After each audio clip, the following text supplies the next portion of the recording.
National Scout, well, not today, but we're celebrating today. So our scouts are going to be leading us in the pledge, and they are coming in as a color guard right now. Are we doing the prayer first or after? We'll do the prayer afterwards. Okay. Since they're standing up there.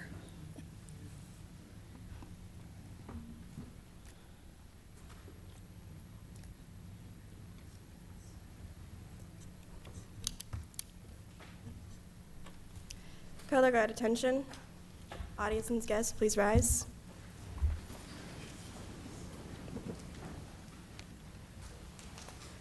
Color guard forward march. Color guard halt. Color guard cross the colors.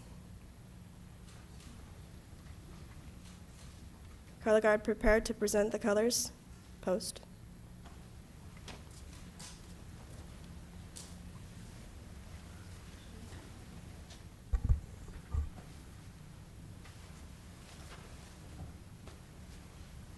Salute. Color guard post the colors. Please join me in the Pledge of Allegiance. I pledge allegiance to the flag of the United States of America and to the republic for which it stands, one nation, under God, indivisible, with liberty and justice for all. 2. Color guard reform.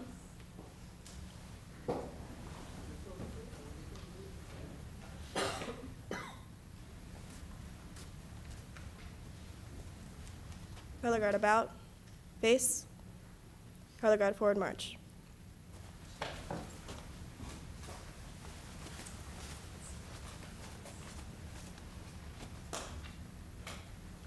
Color guard dismissed.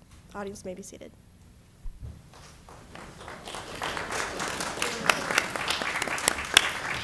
Thank you, Scouts. That was fantastic. Love having you here.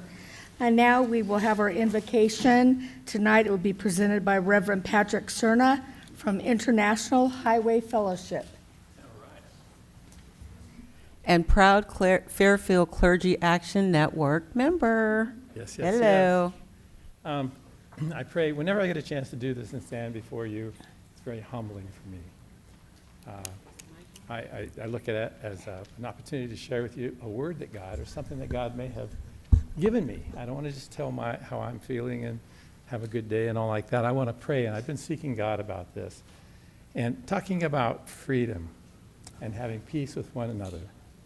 And as I read the newspapers and as I look around and watch the city and our community kind of come against each other, and the things that the battles that we have with our needy, our disenfranchised, is huge. For me, that's core to my call. And what can I do? What can we do? And I have a verse. I picked a verse from King David, and so it's got a good title. I'm a good writer. Of course, he wrote as the Lord led.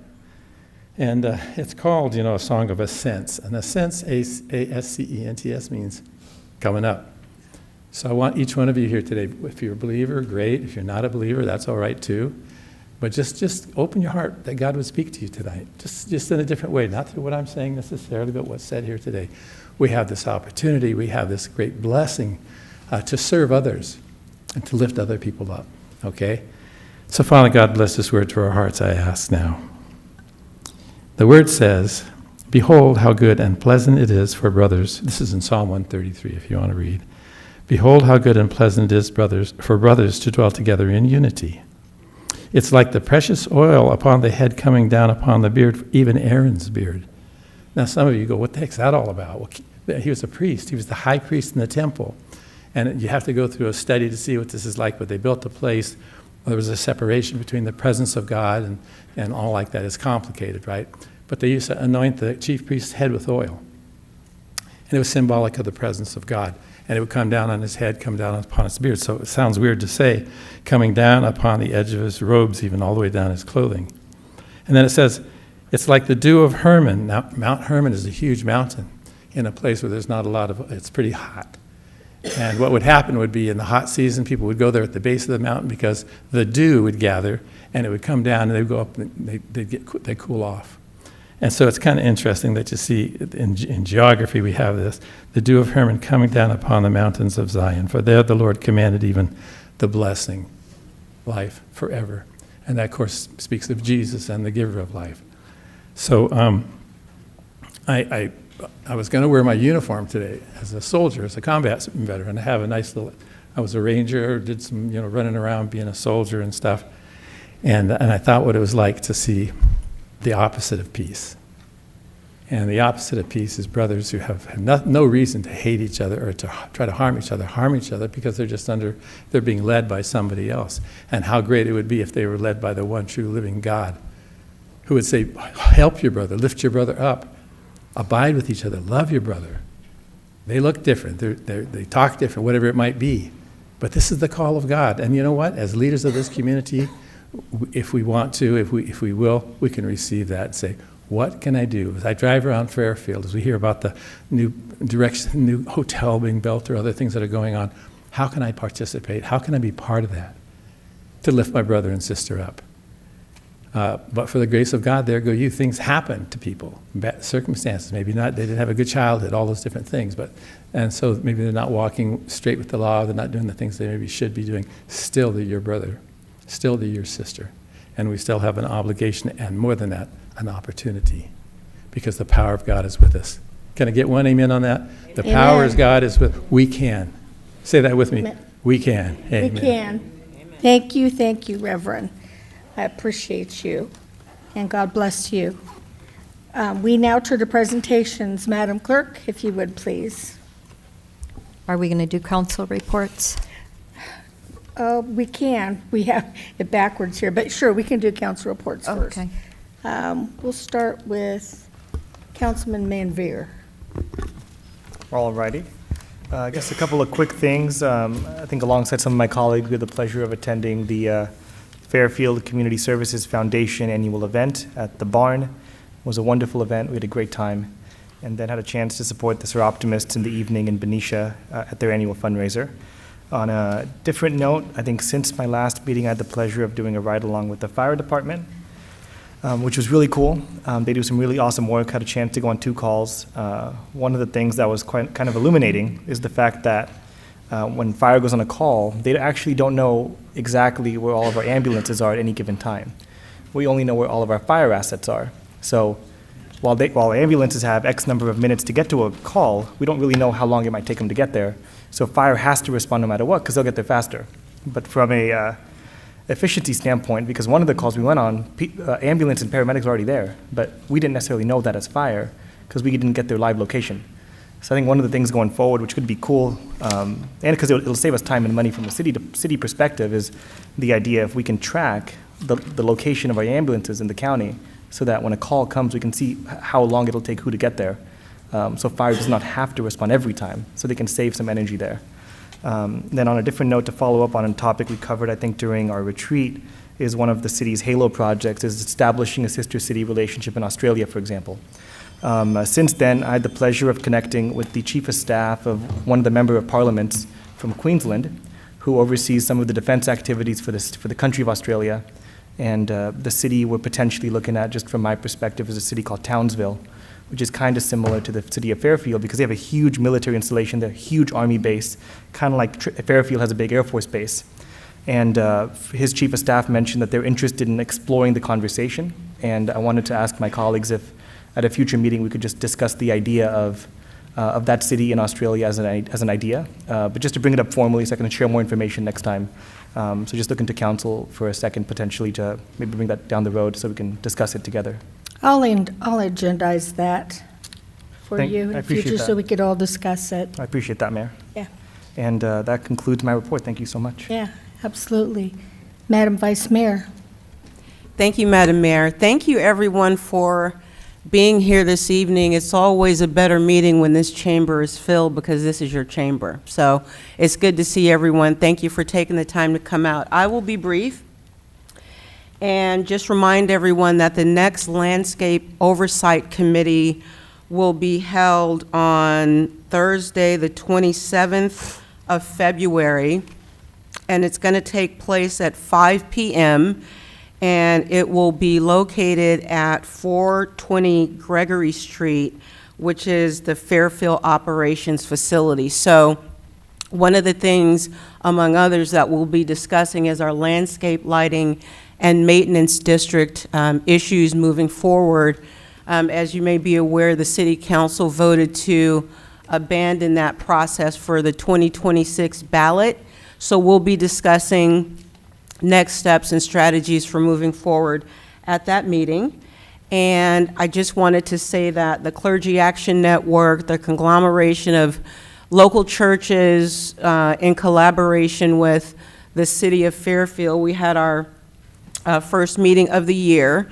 And in addition to the activities that we typically participate in and plan, which are, of course, our ever-growing Thanksgiving dinner here at the Community Center, National Day of Prayer, our Travis Air Force Base block party. We are going to be planning some fresh food festivals in areas in this city that are considered food deserts. What a word to use in 2025, food deserts in the city of Fairfield. So the Clergy Action Network will be working in conjunction with the Solano County Office of Education and, of course, our city and our church partners. We're going to have our first Fresh Food Festival at Anna Kyle Elementary School. There'll be more to come about that festival, but it's an opportunity to provide fresh food and vegetables and some love and support for families who really need it. So more to come on that.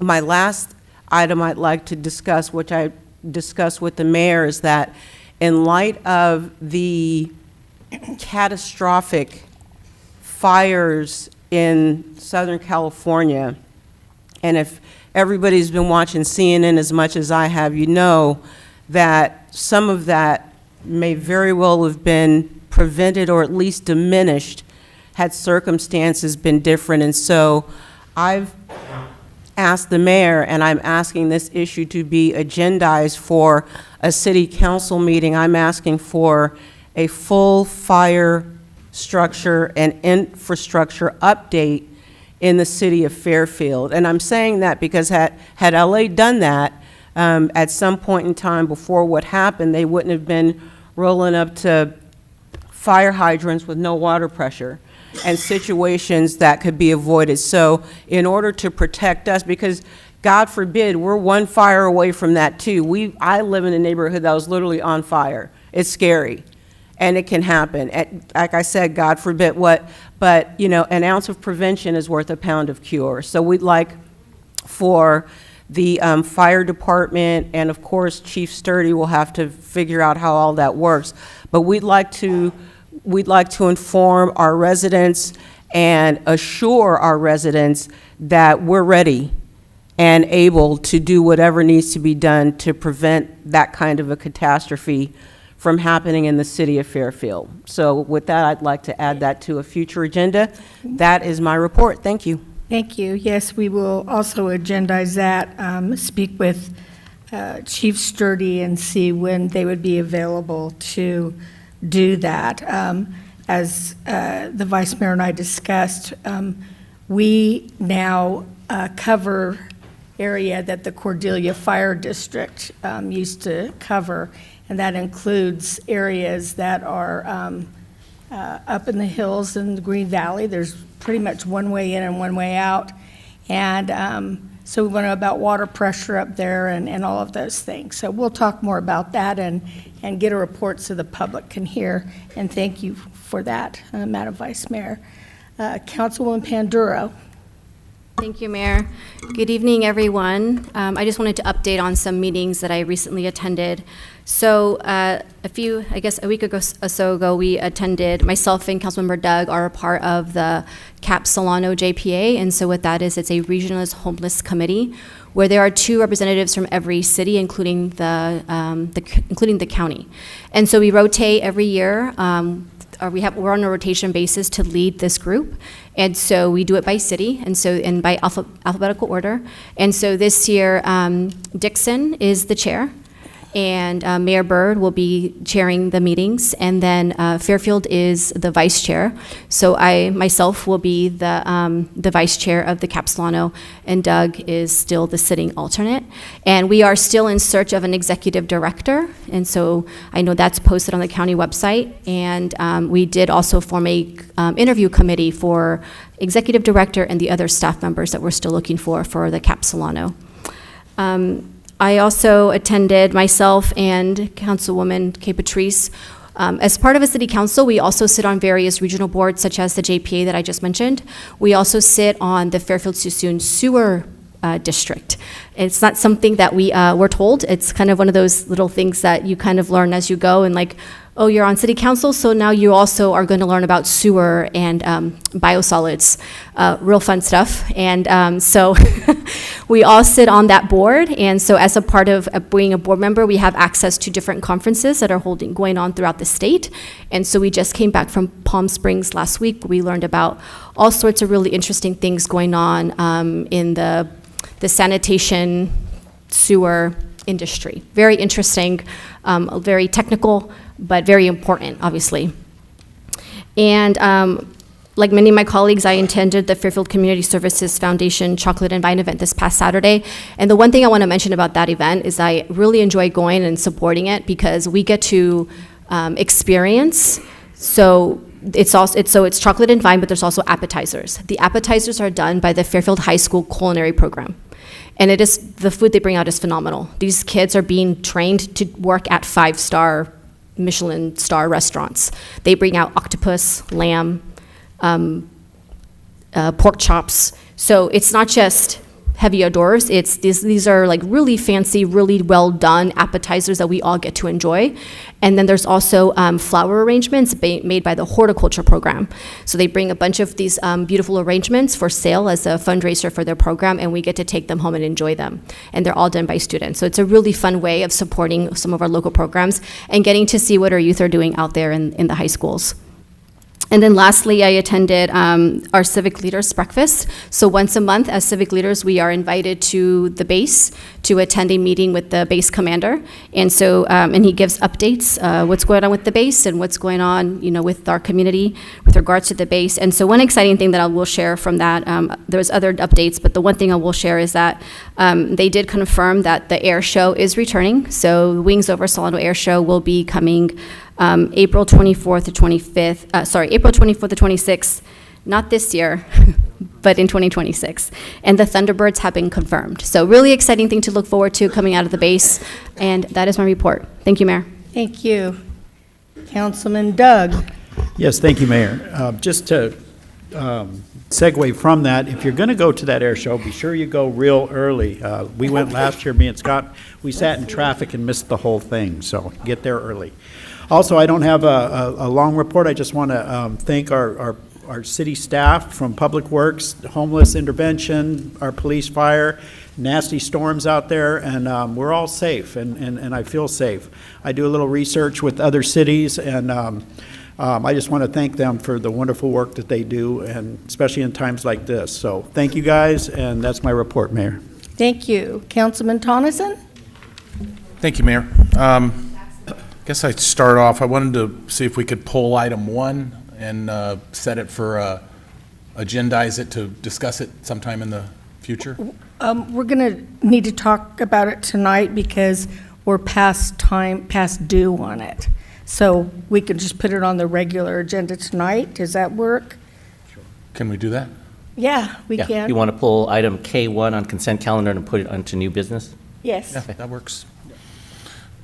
And then, see, we're going to be talking about Vanden here pretty soon, but I did attend their parade for the championship, and it was, brings back memories about school spirit, so it was a really, really fun time, and I see Papa Joe's up there. It was a full fire truck, but yeah, really good time, really proud of Vanden, and I know we're going to be talking about that a little later. And then I'd like to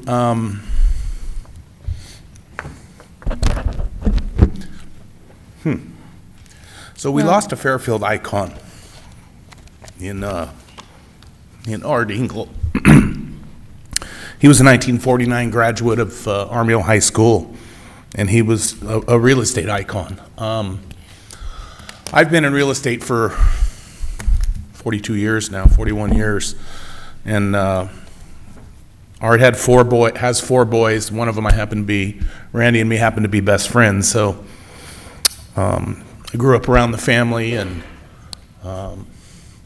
spent a lot of time there. But he was a really great man, and I've asked the mayor tonight if we can close in his honor, and I'll try and say more, but I'm stuck for now. But thank you, Mayor. Yeah, we absolutely will close in honor of Art Engel, who made a huge impact on this city. Good man. Thank you. Councilwoman Williams. Thank you, Mayor. Welcome, everyone. I also, you threw me off a little bit. Yeah, so we did attend a CASA conference, Councilmember Pandoro and I. And what struck me, in addition to so much information and so much learning, was there was a federal policy session. And when I've attended that in the past, it was pretty empty. But this time, when I went to go attend it, it was wall-to-wall packed. And the reason why is because, people are concerned. They don't know how recent, executive orders and then being pulled and this and that, and it's kind of different every day. And so, the city, we've asked the city, hey, let us know how how it will impact us. And then when we were at CASA, and, that was the concern. People want to know, how does this affect all industries? And so it's made me, and then in my world as a small business owner, that is a concern. How does the changes in this administration, how does that impact the local community?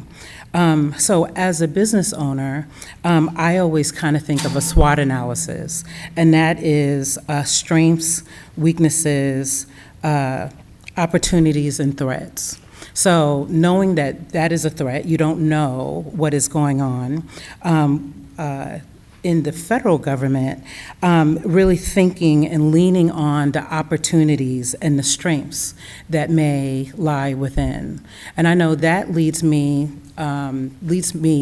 me great direction in my personal life, in my business life, and also as a community leader. And so that's what I wanted to share, that even, I know people are feeling, a little bit of uncertainty, a little bit of instability, a little bit of fear, but I just want us to lean in on staying positive and hopeful, and what is, in my mind, Fairfield, resiliency. When I think of Fairfield, it's resiliency. And so I just want us to lean on that, lean on our neighbors, lean on our friends, and just stay positive. So anyway, that's what I wanted to leave us with, Mayor. Thank you so much, Councilwoman Williams, and good words. Yeah, very good. So I also wanted to, I'll report that I wanted to also thank our first responders in public works who are out there and hip deep and sometimes more. A lot of accidents that our first responders are having to handle. And we all appreciate you so very much. And you do keep us safe. I think residents need to also help by not speeding, by using your lights, by being really, really careful. It's just madness out there because of the rough weather. And there is flooding in areas, so please be careful. So thank you, staff, for doing that. I also wanted to talk a little bit about, today is World Cancer Day, and more than 10 years ago, I was diagnosed with a rare and usually a deadly cancer, and I have been lucky after almost losing my life. But I bring this up because we all know somebody, and we probably know people who have succumbed to what I think is evil. Cancer is evil, I always say. From little infants to, elderly people. And one thing that I didn't understand, and I wrote about this today on my Facebook page, and I think that people need to hear this, is that, once you're done with getting tumors removed, all the surgeries you go through, and then you go through chemo, and then they ring the bell. I didn't get a bell ringing, I guess. I didn't rate, but anyway, and they do that. That's when a lot of fear comes in, and I want to tell people that that's normal. I didn't know if it was. I was scared to death. Because, you go through all this and you're fighting for your life every day and you're doing this, but then all of a sudden, there you go. And it's like, now what? So for me, I ran for city council. I didn't want to think about it, but my body changed from the cancer, and everybody has a different experience with that. But I'm only learning now, because I wasn't told this at the time, that the effects for people can last for the rest of your lifetime. And so I have daily pain from all the scars, from all the surgeries, and sometimes I vomit out of nowhere. I used to carry a bag around with me, but luckily I have medication for it now, but it's from nerve damage, and I want people to know it's not weird. You're all right. If your brain's a little foggy, that happens with chemo, and it could be with you the rest of your life. And I just want people to know you're okay. And if you ever want to talk about it, and I mean this, please just contact me, because it's so scary, and some of us are lucky and some of us just aren't. And so I really want to think about those people today. And then the last thing, I want to talk about something that's a little more uplifting, and that is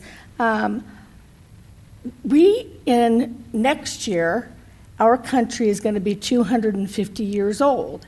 And through the U.S. Conference of Mayors, I signed us up, after talking to the city manager and stuff, for being one of America's celebrating cities. Why not? We have Travis Air Force Base here, right? So let's do it. So staff is working on it. What does that mean? We'll see more of it, as we come up. Staff's working on it. I don't know, but here's one thing I'm doing. I am nominating all of our high school bands to participate in the parade next year in Washington. And so, I don't know, what that'll mean back there. I hope they all can get in there, and then we're all going to need to support them to get them there.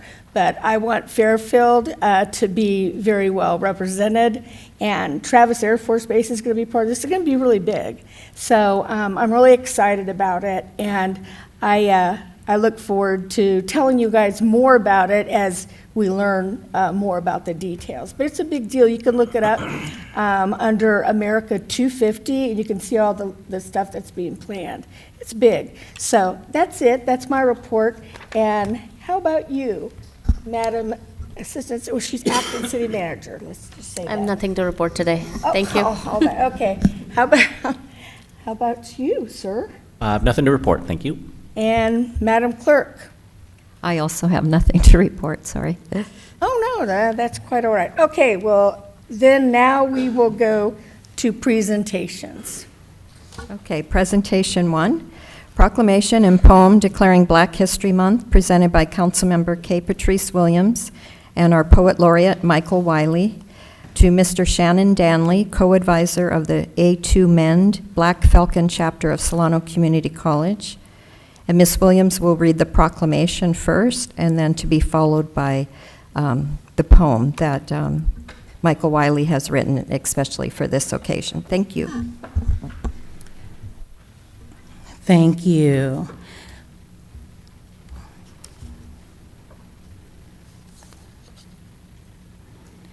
And is A to Men coming up? There you There you are. Thank you. Right there. So, Black History Month, February 2025. Whereas Black History Month has been celebrated in the United States since February 1976. The theme for 2025 is African Americans and Labor, which focuses on various and profound ways that work and working of all types, professional, trade, and voluntary, intersect with the collective experiences of Black people.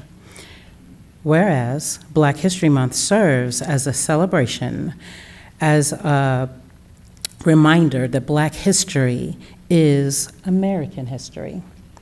Black culture is American culture. Would you agree? I agree. Okay. And Black stories are interwoven into the fabric of America, our struggles, our progress, our dreams. And whereas historian Carter G. Woodson launched Black History Week in 1926 to recognize the significant contributions of African Americans during the second week of February, Congress expanded it to the National Black History Month 50 years later. Whereas the theme for 2025 marks the 100-year anniversary of the creation of the Brotherhood of the Sleeping Car Porters and Maids, which was the first Black union to receive a charter in the American Federation of Labor.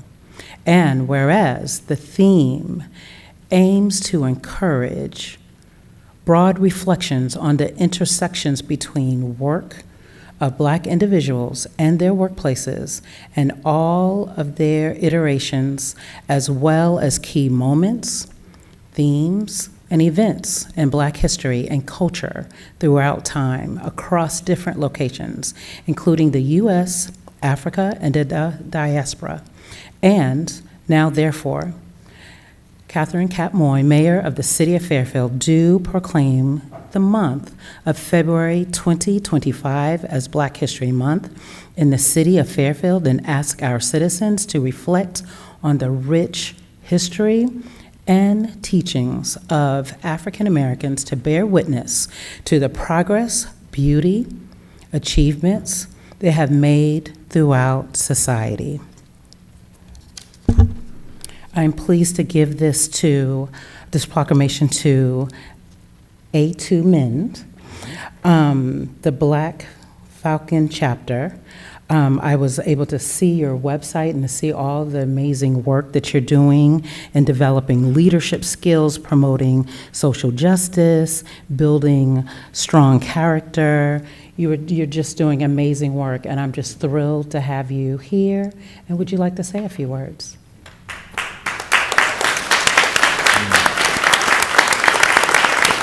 Thank you. Thank you, Mayor. The work that I do is not me, it's our students. Our students actually excel. I have two of them, if they wouldn't mind standing. Yes. Our president and vice president of our chapter. We appreciate it. We're here to help and assist in the community any way we can. Thank you. Thank you.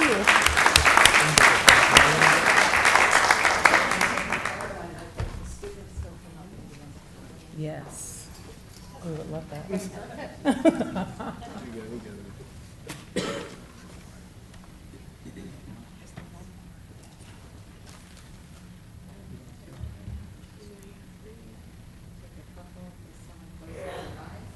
Okay, thank you. Thank you. Yay.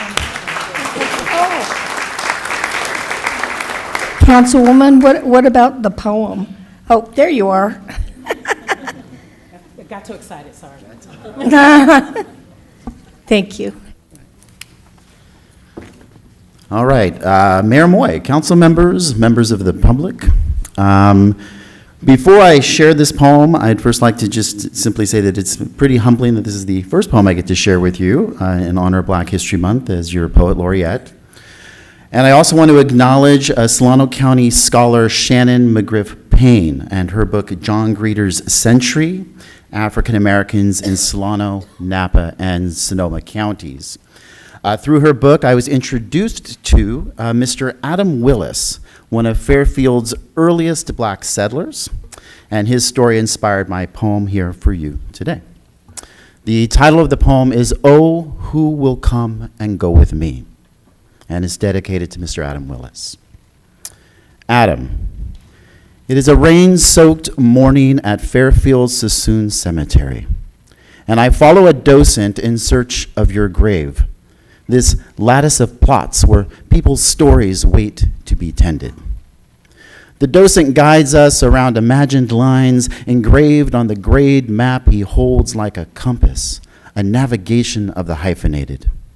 Worn headstones stand as landmarks, but your gravestone is absent, defined instead by others at your head, your hands, your feet.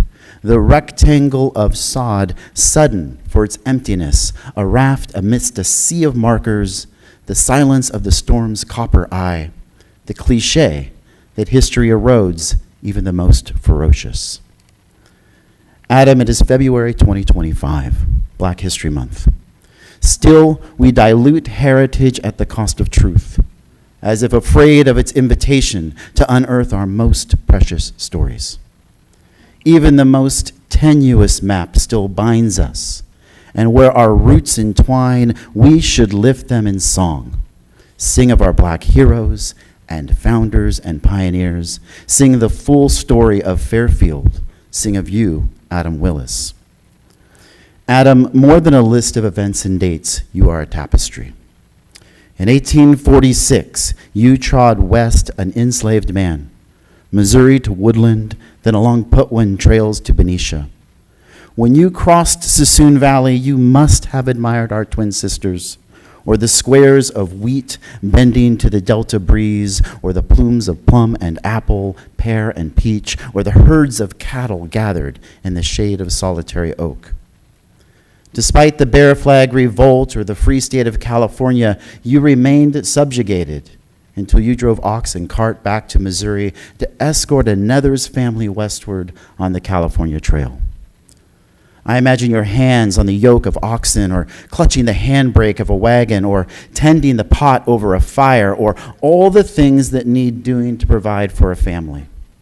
You must have thought so many times of your sister residing in who knows where Missouri, the promise you made to find her, the doubt that such a promise may be kept.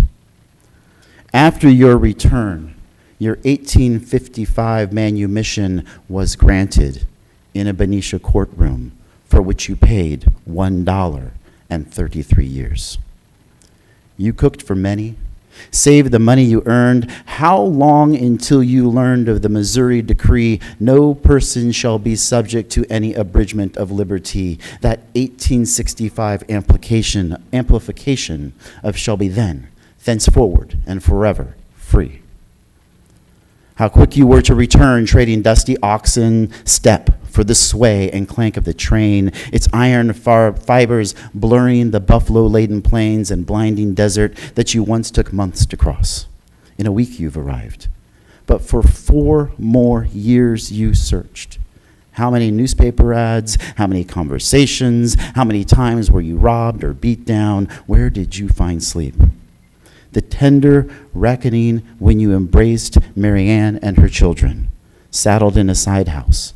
How you pulled them all to you on that final journey, Omaha to Cheyenne, then Ogden, Great Basin, Donner Pass, Sacramento, finally home, a wood frame house on Texas Street in Fairfield, California.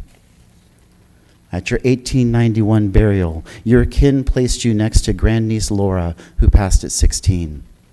Your eulogy declared you a pioneer of pioneers, and you were a pioneer of Fairfield who forged his rightful autonomy, a pioneer for lost kin, and a pioneer of a path through bondage, your emancipation, your reunited family, and now your memory and this poem. Adam, as we traverse rutted trails toward westward sun, you guide our gaze to the horizon to search for what is most hopeful, that we endure the hardships in between.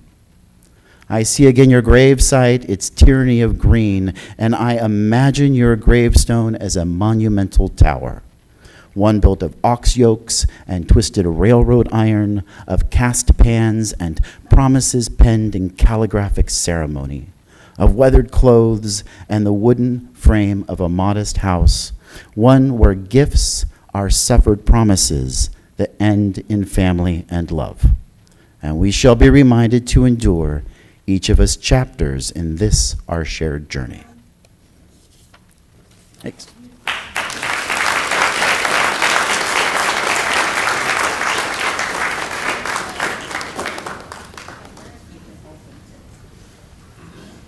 Mr. Dowling.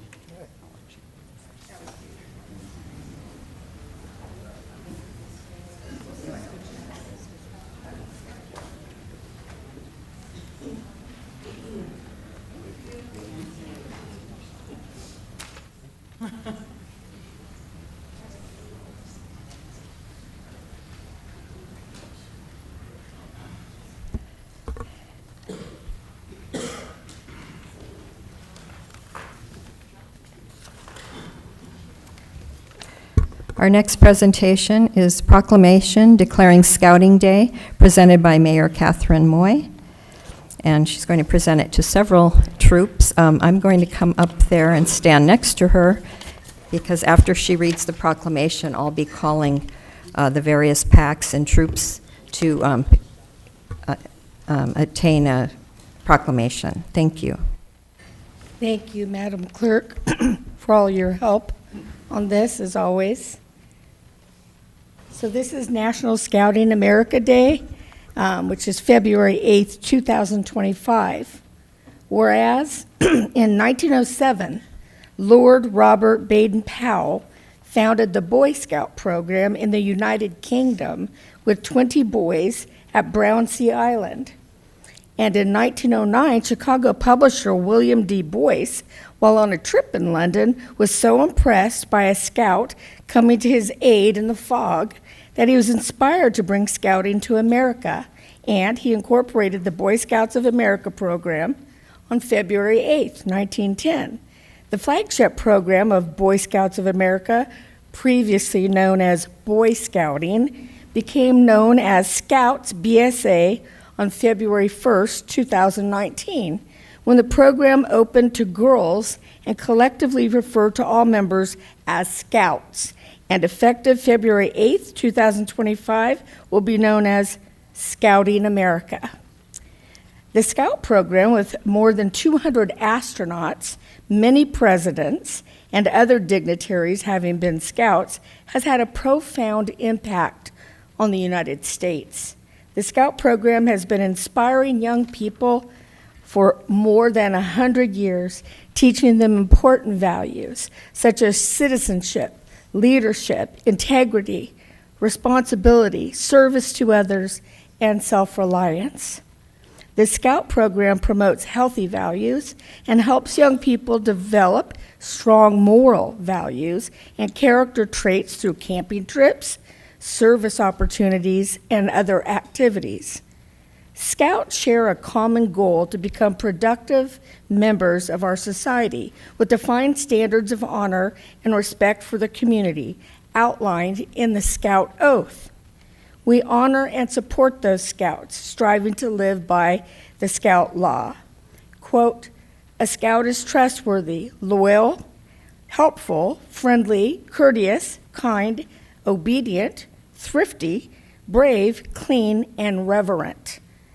This proclamation gives recognition to the long history of commitment to the founding principles of the Boy Scouts of America, showing gratitude for countless voluntary service hours highlighted by Eagle Scout projects, and with sincere appreciation for the dedicated leaders who tirelessly guide and enable the program and encourage the community to honor and celebrate Scouts during this momentous occasion.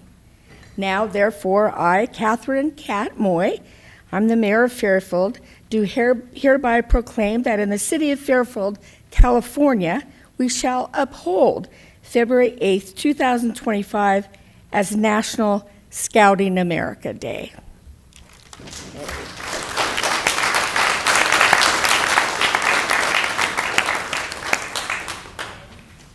So go ahead there. The first group is PAC 8092, 8092. Is there a representative from that PAC? How about PAC 8100? I'll be a representative. Okay. I'm the only Cub master here. Okay. So last year, we had so many, we had them line up behind the council, and then the remaining people went into the well area. Okay, so I'll if probably be holding a few, I think. Oh, okay. Yeah. PAC, We were busy. PAC 8474. We can give you the box. Oh, okay. Let's see. PAC 8716. That's you too. PAC 8853. Troop 8100. We had PAC 8100, now we have Troop 8100. Okay, here we go.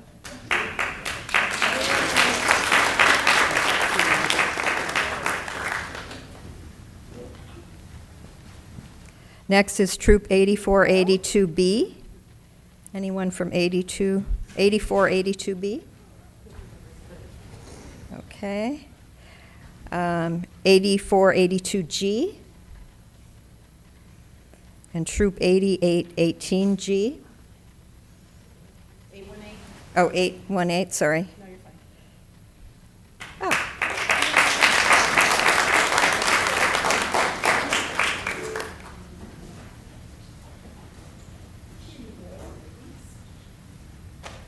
Thank you. Okay, Crew 8100, 8100.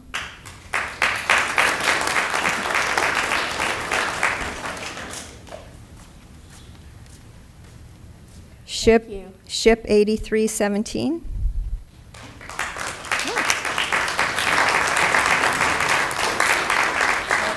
That's okay. Post 8033. Post 8033. Post 8465. Okay. Club 8133. Club 8317.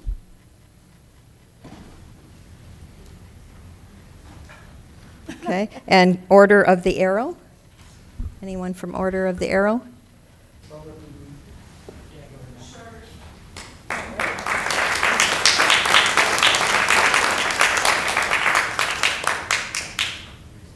So, should we have all the scouts come down? Okay. So Yes. should we, let's maybe get behind the council and then hold up your proclamations? And then we'll, And if we have a lot of extra, they can come right here in the well. Yeah, we can send this with this them. box. Yeah. Here's- Oh, yes. Here you go. Here you go. Oh, the club? Okay.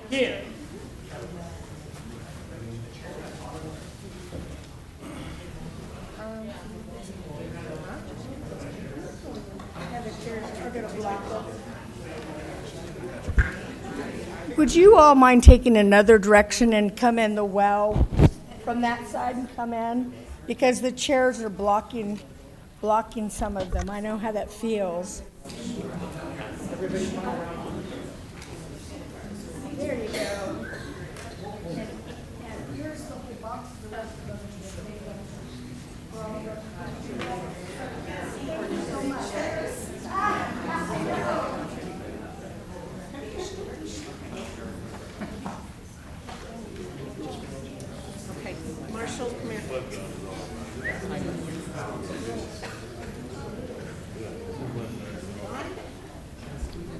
we're not all in.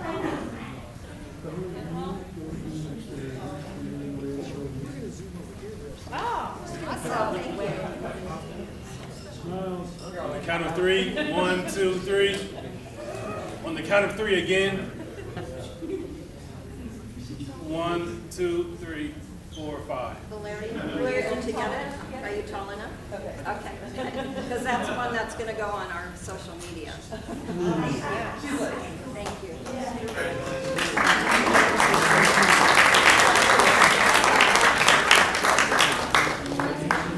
Thank you, Scouts. Thank you, everyone. Thank you. Congratulations. Is that right? Wow. Wow. How old were you when you got the Eagle Scout? Awesome. Thank you. Sir? $1,000. Donate $1,000.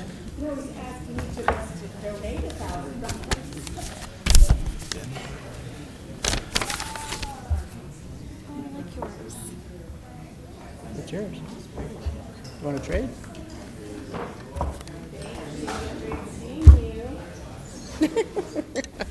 What'd you get? I got the 73 Jamboree.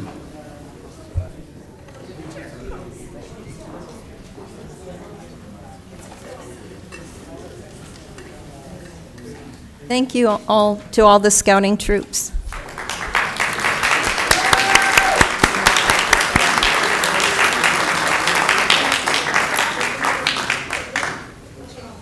And our next presentation is a proclamation declaring Vanden High School football Champions Day, presented by our Vice Mayor, Pam Bertani. Let's go, Vanden. Let's go, Vanden. Champions, come on down. Let's go.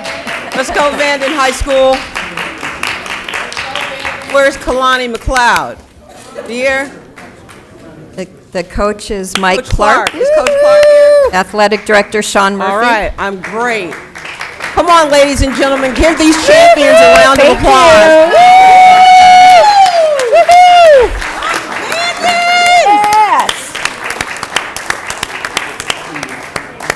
Right on.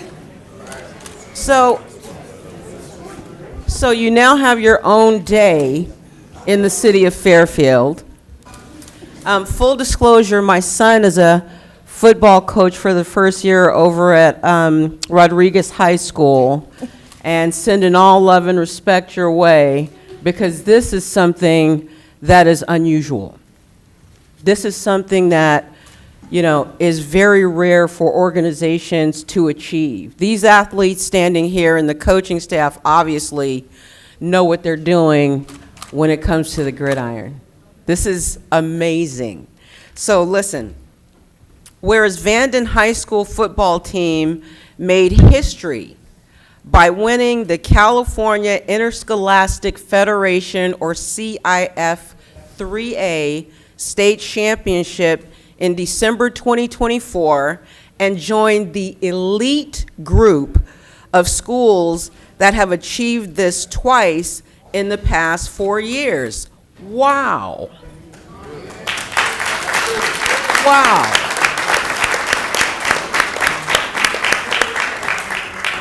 Whereas Vanden High School's football team's record was 13-2 for the 2024 season. They were also the SAC Joaquin Section Division III champions, the third such championship in 4 years. Wow! What? Woo! Which was played at Long Beach Community College against the Rio Hondo Preparatory School with a score of, get this, 42-41, which occurred in the last play of overtime. Wow. Whereas, listen to this, whereas Vanden's quarterback, Kalani McLeod, is Kalani here? No? Okay. Tell him I shouted him out in this declaration. All right. So the quarterback, Kalani McLeod, is one of the most prolific passers in the state of California. He threw, get your calculators ready, 4,494 yards, which was #1 in California and ranked 6th nationally.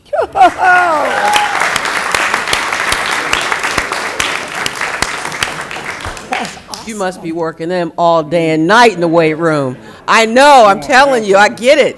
Whereas the Vanden High School football team was led to victory under the amazing tutelage of head coach Mike Clark,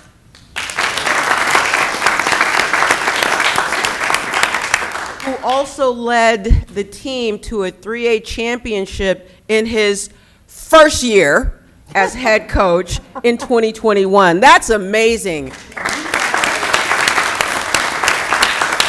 That takes work every day. That takes dedication every day. That takes composure every day. That is an amazing accomplishment, and we are so proud. You have put us on the map. We're so proud of you and support you in everything that you do, and just look forward. Much more to come, right, Coach? So now, therefore, Mayor Catherine Moy, the mayor of the city of Fairfield, hereby proclaims that you have a day in the city. All right? So February 4th, 2025 is now Vanden High School Football Champions Day in the city of Fairfield. And the mayor encourages all residents to celebrate this joyous occasion and to congratulate this team on this remarkable achievement. Congratulations, gentlemen.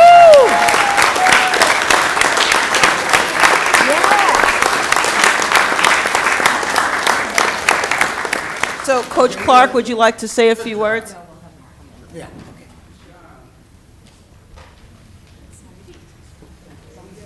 Pam, first off, I love your energy. I might have to recruit you to come give us a I come from a football family. I understand football. This is amazing. Maybe a pregame speech for this fall. But Mayor, Vice Mayor, council members, my name is Mike Clark. I'm the head football coach of Vanden. And on behalf of not only Vanden High School, the Vanden football team, I want to thank you for this really incredible honor, recognizing these incredible achievements of these young people, this coaching staff. The vision of the Vanden football program is to be the best experience, the best student experience on campus. And what we mean by that is not just a football thing, but creating transformative life experiences, everybody connected to it. And one example of that, when I think of this, is their 5, 10, 15, 20-year reunion. One of the first things, or a wedding, or they haven't seen each other for however many years, but one of the first things they talk about is their football experience. And it's not just the football players, but the parents. So I see some of our parents here who are fully invested in the amount of time and resources they spend investing in, but that journey is a transformative journey, and one that they'll talk about and will connect them for the rest of their lives. But the other piece of this is, and we believe deeply in this, that we are the connective tissue, right? So we unite not only our athletic department, but our school community, our youth, our alumni, and the city of Fairfield, our city. And I assure you that you can be proud of the way that these young men represented the city of Fairfield on both a state and national stage. And again, all recognition goes to them. And this is something that they'll carry with them for the rest of their lives as they transition into being productive young people. So again, thank you for this opportunity.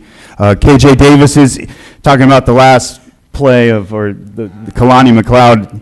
The touchdown to put us up in overtime was caught by KJ Davis, who's a senior receiver. So KJ made it. Again, we thank you for honoring and recognizing this incredible accomplishment by these young people. Thank you. Thank you. the photo?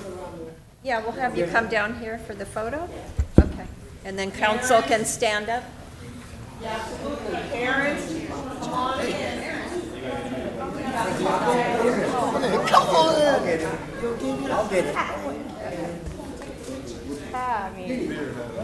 Go, take the beer.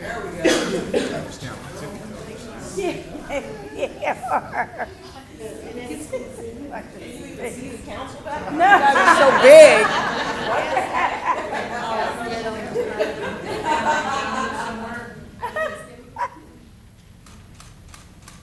Well, he has a much fancier camera, so. Everyone look this way. Thank you. Maybe I can get.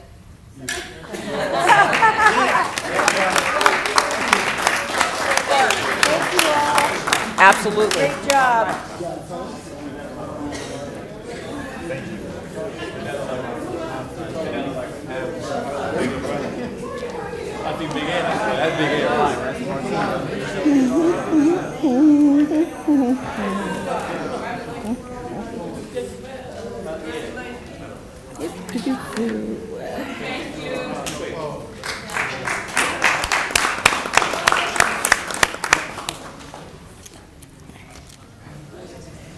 Hey, that was exciting. Okay. Okay, next we're going to move on to public comment.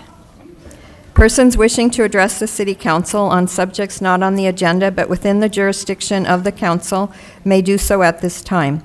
The council cannot discuss or take action on matters not on the agenda for this meeting, but council members may briefly respond to statements made or questions raised by the public, ask for clarification from staff, refer the matter to staff, request staff to report back to the council at a subsequent meeting, or place the matter on a future agenda. To speak on an agenda item, please use the raise your hand feature or press *9 on your phone if you're online. Speakers are limited to 3 minutes per item as determined by the mayor. Thank you. Our first speaker is Jeff Traeger, to be followed by Crystal McGee Lee. No. Hello, everybody. Manvir, congratulations. I know you've been working on this for a long time, many weeks, many years. I want to let you know what's happening at the Downtown Theater this month, this Friday at 7 p.m., the quarterfinals of the largest high school a cappella competition in the world comes to the Downtown Theater. 7 o'clock, you can get your tickets by going to downtowntheater.com. And music-wise, honoring Black History Month, I'm bringing to Downtown Theater Voices of Soul, featuring 11-time Grammy Award winner Tony Lindsay, who used to be the lead singer for Santana, and others, and they'll be doing the music of Marvin Gaye, Luther Vandross, Donny Hathaway, Tina Turner, Diana Ross, Aretha Franklin, and many others. You can get your tickets. I brought some flyers out there. You can pick them up as you leave. That's coming up on the 15th of February. And for those who tuned into the Grammys for this year's, anybody watch the Grammys this year? Yeah. Okay. If you tune in and watched it long enough, you saw the great tribute to the late great Quincy Jones, put on by Herbie Hancock and Stevie Wonder. And I mentioned Herbie because Herbie played at the Downtown Theater, and I remember backstage, and he says to me, you know, this is one of the most beautiful places I've ever performed. And, you know, that was really touching. So that's what's going on, and come on down. Like I said, there'll be flyers out there. You can get information, so thank you. Thank you, Jeffrey. Our next speaker is Crystal McGee Lee. Good evening. My name is Crystal McGee Lee, Madam Mayor. Hi, Crystal. Madam Vice Mayor, council people, how you doing? My name is Crystal McGeely. I'm the president business agent, and I first want to give my condolences to you for your loss. I'm here today because last time I've seen some of the council members, I saw you at FAST we were over there doing the hydrogen buses, and I promised that I was going to come back and report to you about the things that are going on. So I'm here tonight to tell you this is what's going on. You guys did a great thing. You passed that $15.3 million grant. Thank you. You're saying, what am I talking about? In 2022, you had successes, and that was one of your biggest successes. So I want to give you flowers for that, because I don't think anybody gave you flowers for that. But with that being said, I'm having difficulty with TransDev giving the money to the, as you can see, the operators are here. I don't think that you're aware of that money is now being held hostage. I also don't think that you were aware that during the times that we were in negotiations that I did an unfair labor charge against TransDev for the exact same reasons that I'm here for you today. Basically, bullying. If we have the money, if you gave the money to the ATU and you gave it to the members, why are you picking and choosing who to give that money to? That's the question that I need you guys to come back and talk to Mr. Terrence Strong about. I'm here today to assure you that I'm not here to pick on anybody. I'm here in full transparency. I have drivers, bus drivers, I have utility workers. They all came to work. That great preacher, he opened this up and said, unity. We have unity. I can't give a bus driver some, and I can't give the utility some. I got to give all. We're all one ATU. We're all one sound. I promised you transparency. I am here to tell you that we have an issue with Mr. Terrence Strong. We have an issue that you delegate who you want the money to go to. The top 10 operators? I have more than 10 operators. I have more than 10 reservations. I'm just saying you can't pick and choose where you put that money. That is not what I'm sure that is not why you guys went and got that grant. I'm positive you didn't say pick these group, pick that group, pick that group.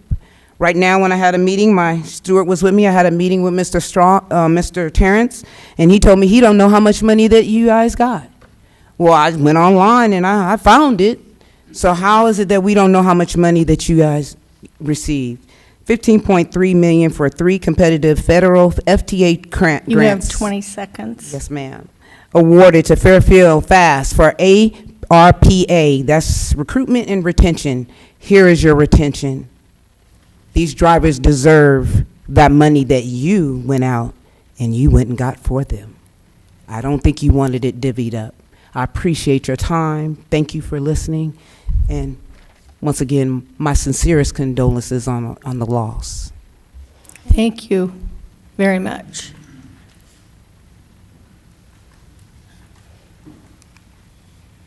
Were there any other public speakers that wanted to speak on public comment? There aren't any hands raised online. She's very talented. Okay. So now we are going to the consent calendar. Actually, yeah, we'll do the consent calendar because we already moved that one off. So we can talk about that with new business. Oh, okay. Okay. So the consent calendar, all matters listed on the consent calendar are to be approved with one motion unless a member of the city council or the public requests that separate action be taken on a specific item. So you'll be voting on it except for item K1, which will be moved to new business. Yeah. Hold on just a second. I'd like to speak with Councilwoman Williams back here for a sec.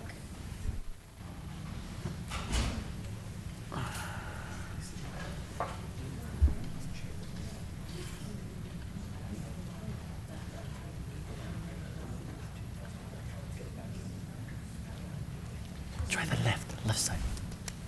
Left side. Try it. Thank you. So we're back to the consent calendar. If there are no other changes, I'll take a motion to approve. Second. Motion and a second. All in favor? Aye. Aye. That was unanimous. So now we're going to go to K1, which was first on the consent calendar, and, I'll read it. Okay. Item K1, Resolution 2025-17, Solano Economic Development Corporation Agreement, approving a consultant services agreement with Solano Economic Development Corporation to provide staffing and resource support to the Travis Community Consortium. And the contact is Liz Aptekar, who is our assistant to the city manager. come on down, Liz. Step up to the mic. Good evening, Madam Mayor, is this on? And council members. Basically, the City of Fairfield is responsible for the management and oversight of the Travis Community Consortium. And we administer and consult on the contracts, the general administration of activities such as correspondence and meeting notices, archives, and the contract negotiations. And the management of finances that come in from the many members that include Solano County, our 7 city governments from Benicia, Dixon, Fairfield, Rio Vista, Suisun City, Vacaville, Vallejo, and the Solano Economic Development Corporation, and many other businesses, to include Travis Credit Union, Travis Regional Armed Forces Committee, and Kaiser Permanente and Valero. So it is governed by bylaws, and it has a board. And what we're asking for at this time, due to a lot of changes that I believe you understand are happening at Travis Air Force Base with their structure, they're requesting, normally their contract is due calendar year, so should have been updated in January. And we just request 6 months. The funding does exist from all the members to continue through June, and they have done a lot of things to collaborate and work on helping Travis Air Force Base. So that is the request for now. So they're given a little bit more time to restructure and figure out what they're doing. Thank you. And Councilman Tonneson. Yeah, I asked for this item to be pulled. Me and Douglas wanted to learn a little more about it. And I'm not trying to ask gotcha questions. It's just, I don't know enough about this. It was brought up at a Board of Supervisors meeting, the TCC, along with some other committees that was brought up. And how are they managed? You know, there's public funds going in here. Are there minutes? Is the meeting open to the public? When the TCC came along, and Kat, you sit on it, so maybe you can help me out too. Sure. Is when the TCC was formed, it was formed because Travis was on a BRAC list, and there was, you know, I have so many questions about it that, you know, but the main ones is their minutes. Is it noticed to the public? Is the public welcome? Colonel, you said, sorry, Liz, you said bylaws, so, you know, things like that. I just like to myself learn more about it, and if that's something I can read, because I didn't get it from reading all of the information in the packet. So those are my main questions. They say they address quality of life, quality of schools, affordable daycare, spousal employment, things like that, and where do we see that? Okay, I can answer some of those if you'd like. Yes, Madam Mayor, thank you. I just, of course, got on TCC when I became mayor. And there are 2 parts of it. There's the TCC Executive Board, which is not, neither one of them have been open to the public or, you know, following the Brown Act. However, that is one of the things that we're working on to change, because we believe that the public should be there for the general meetings.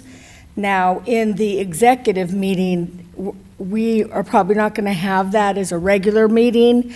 It's going to be an ad hoc meeting. Is the executive akin to the executive on the sewer board? It's very different. Is it? Yeah, we speak with, you know, higher ups at the base who give confidential information that cannot really leave the room. So that will never be made public. And but the money is mostly for the larger group. I guess it would be both, but those are some of the things that we're trying to figure out with the city attorneys from all the different cities. And I don't oppose that. I'm always about open government. And so I think that that is important. But we discussed it at our last executive meeting, and that's what we were leaning towards. So, but as far as the big one, they are getting some public money, also getting money from non-public sources. And so, you know, I don't see any reason why those should not be open and Brown acted. So that's one of the reasons why we're only asking for 6 months right now, is because we're going to be working through all that. And yeah. Yeah.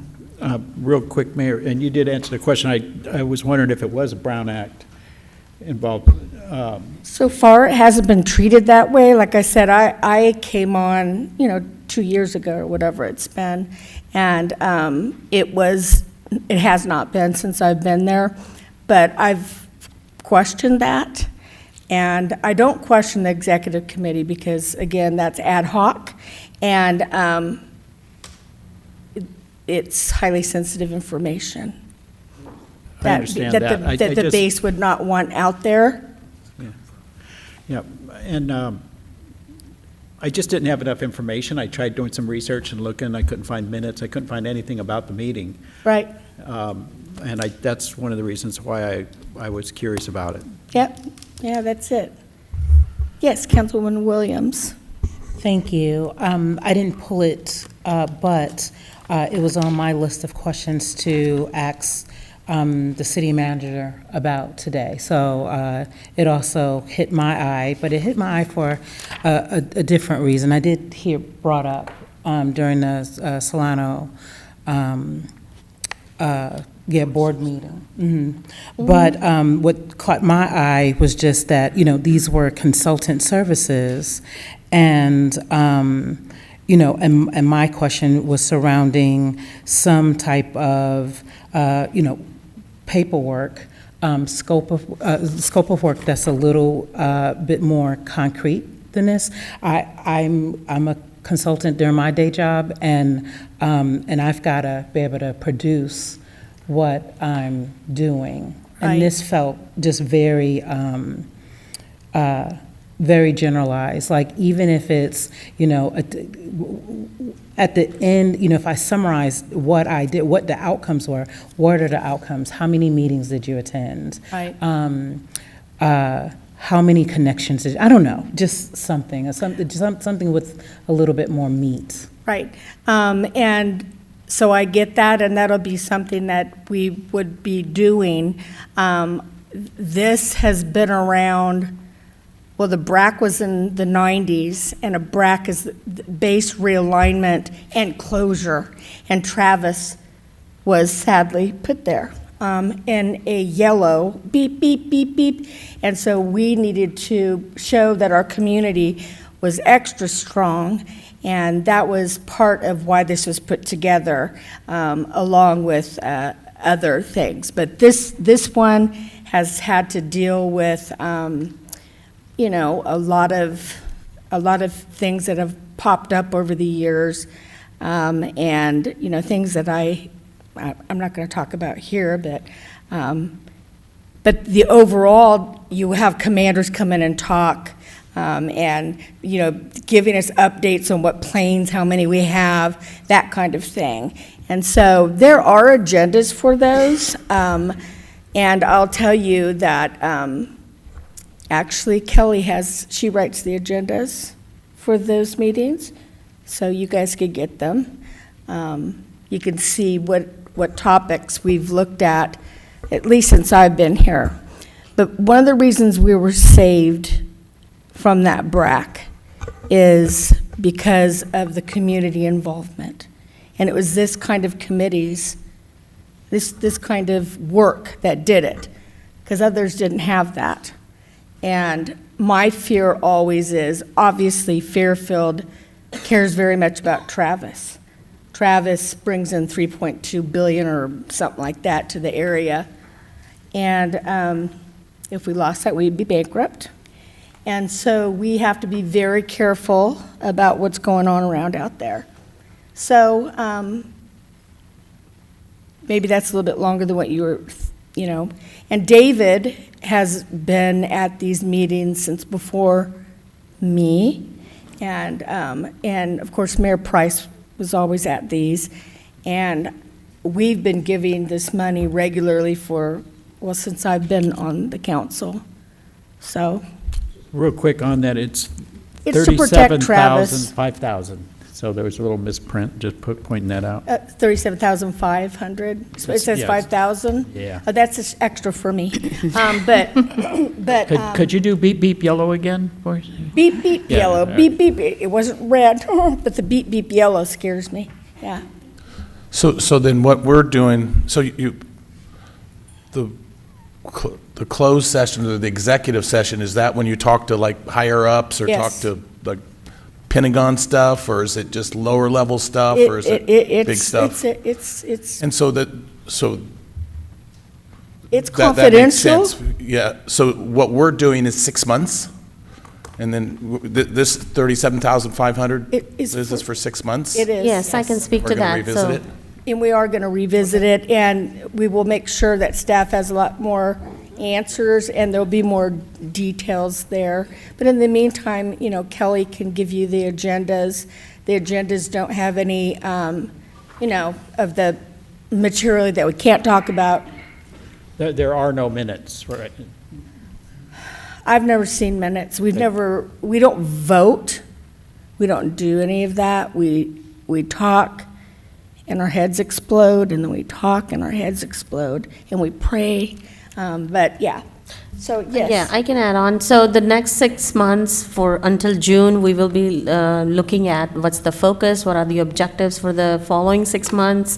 And in addition to that, it's not just the meetings. Solano EDC, the consultant, also provides a lot of other assistance. For example, the MEER grant that we received last year for emergency planning and the Phase 2 grant that we received this year for microgrid planning. All of those efforts are also part of the consultant's work scope. So I don't know if you're aware of what the MEER grant was, but David and staff wrote that grant, got $1 million to study infrastructure for around Solano County and how it works in an emergency if something happens with Travis. And it's incredible work, and those kind of things I think should come here too. I think the public should like to see some of that. But that's the kind of work they do. It's extraordinary. $37,000 is actually a joke when it comes to what we get out of it. So, yeah.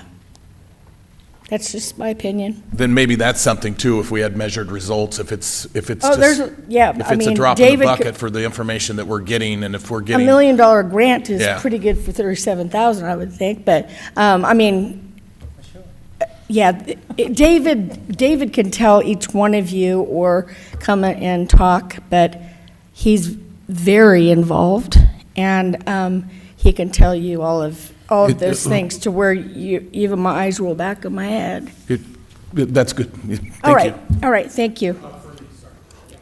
All right, so any other questions on that? No, I'm good, thank you. Do you have anything else? Okay, so I will entertain a motion. Sorry, to- Madam Mayor, public comment.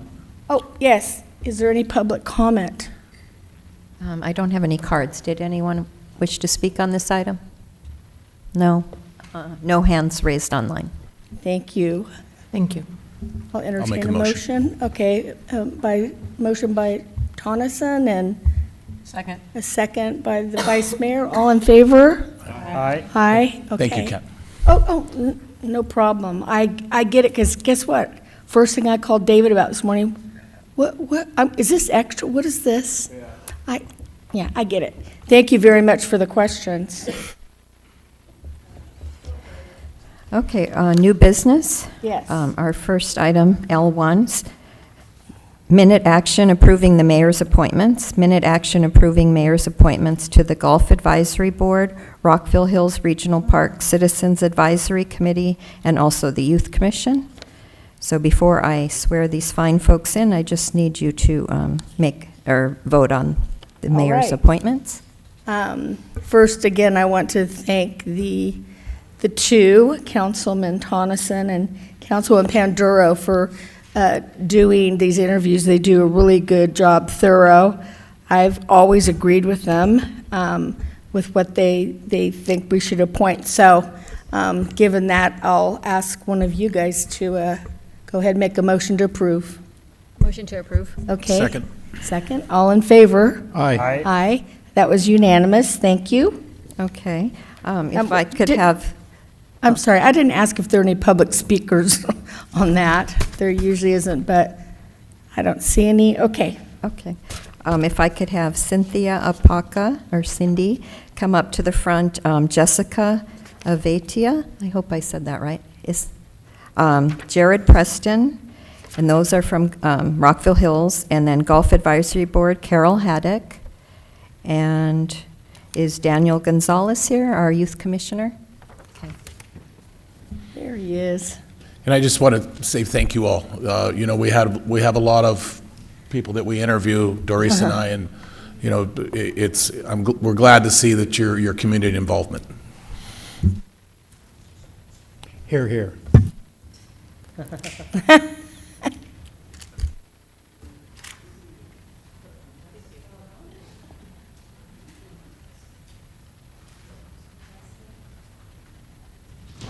Testing, there we go. Okay, if everyone could raise their right hand and repeat after me. I'll stand over here. And first, we'll just start with our names. I, Carol Haddock.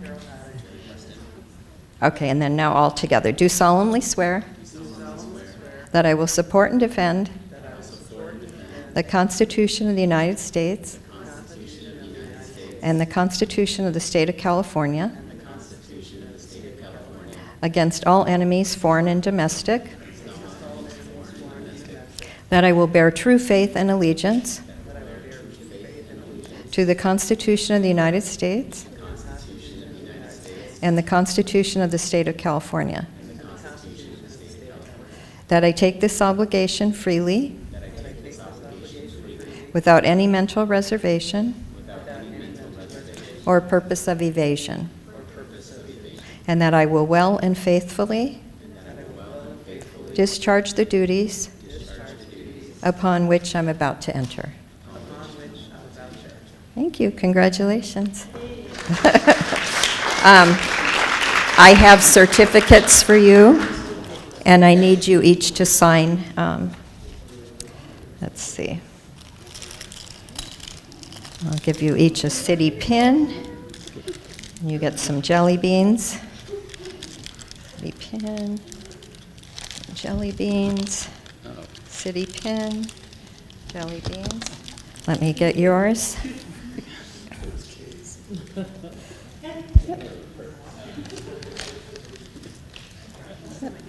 I might have dropped one of the, did you get your pin? Okay, I might have dropped one, so I'll get you a pin. Okay, and then if you can come over here, I need you to sign your certificates, your oaths, rather. This is Carol's. And then this is your certificate. We did the sign here thing. Thank you. Senior citizen now. Okay. Thank you very much. And maybe stay here so we can get a photo. Okay. Cynthia. Thank you. Sign there. Oh, here's, I found the others. Do you need my official legal signature or is my usual signature? You do whatever you wish. Okay, take the certificate. Okay. Thank you. Okay, and stay here because we're going to get a photo. And Jessica, if you can just sign right there. Thank you. Add one to your collection.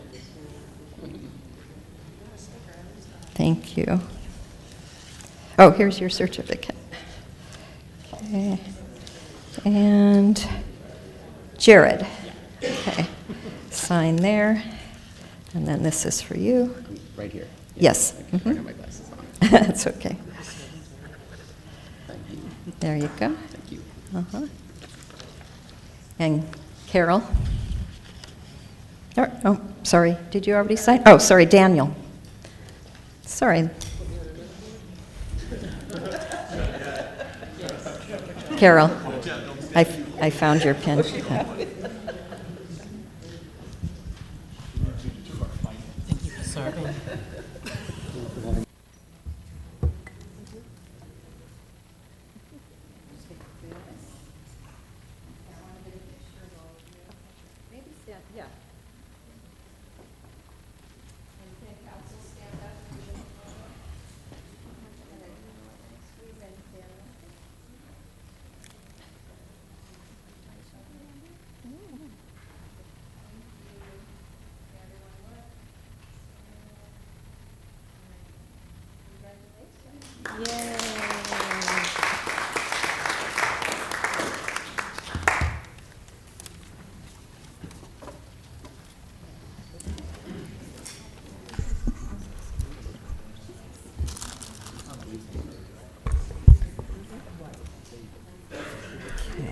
All right, Madam Clerk, then item L2, please. Yes, item L2, electric bike usage in Rockville Hills Regional Park, proposed revisions to ordinance 2020-04, guidelines for electric e-bike usage in Rockville Hills Regional Park.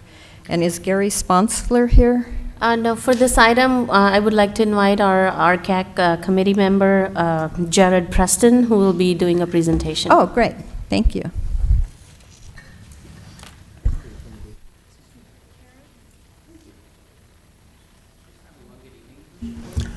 Madam Mayor, City Council members, thanks for having us. Before I begin, my name is Jared Preston. This is now my second term being on the RCAC, and I've been the chair for the last 2+ years. And it's really an honor to continue to have a discussion on the well-being of the Rockville Hills Community Park. So thanks for having us. I also want to really express my gratitude and thanks to the members of the RCAC who have selflessly been working through these issues together, and also to the city. We've had just incredible collaboration with the city manager, with Gary and his team to really prepare to be here and to work through all these issues. So sincerely, our appreciation.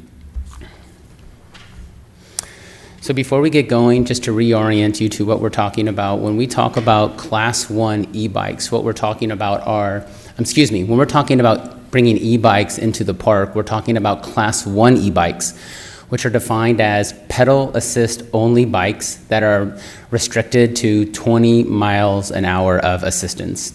The other bikes are not in scope and are not being recommended by the RCAC, and we talked about that at our last meeting. So to provide a recap, a little storyline of where we've been and where we're going, in the spring of 2023, the City Council asked the RCAC to provide a recommendation on whether or not to allow e-bikes into the regional park.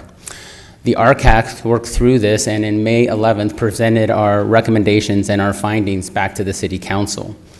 You might recall that the RCAC recommended that e-bikes should only be allowed if resources are provided to ensure that the park is a safe experience for all.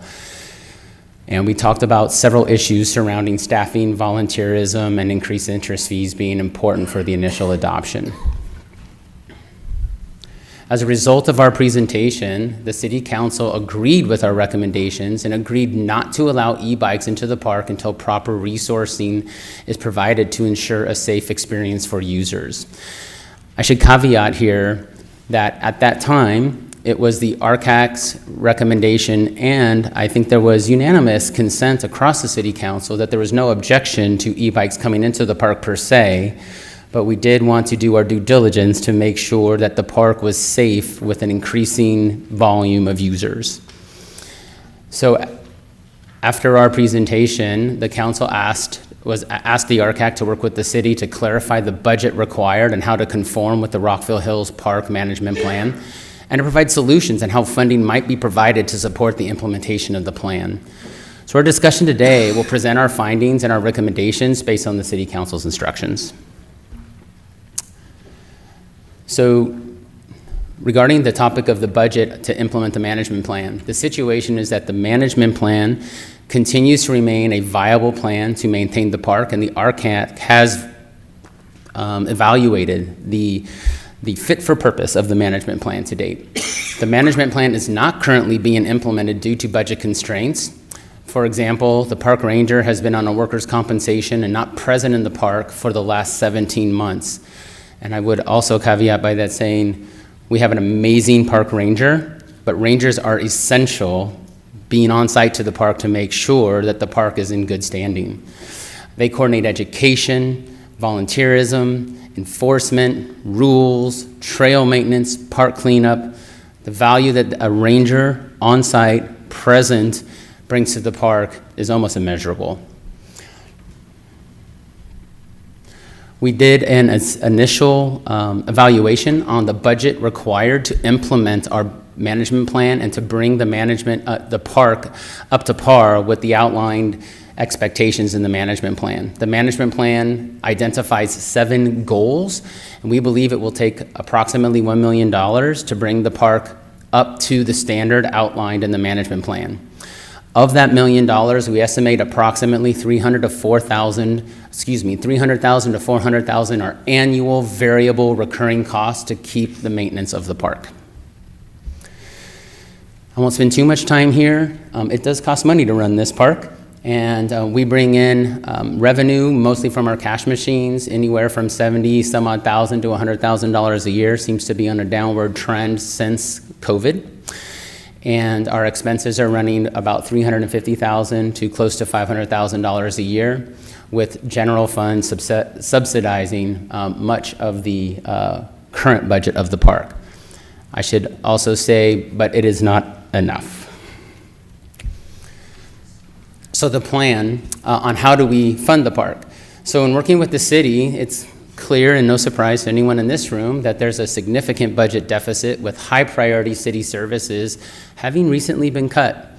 And the park is not currently a budget priority for the city, and thus we had to put our creative hats on with the city manager and think about some alternative ways to fund the park.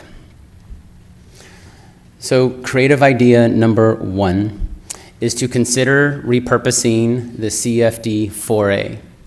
CFD 4A is, by statute, is for the acquisition of open space.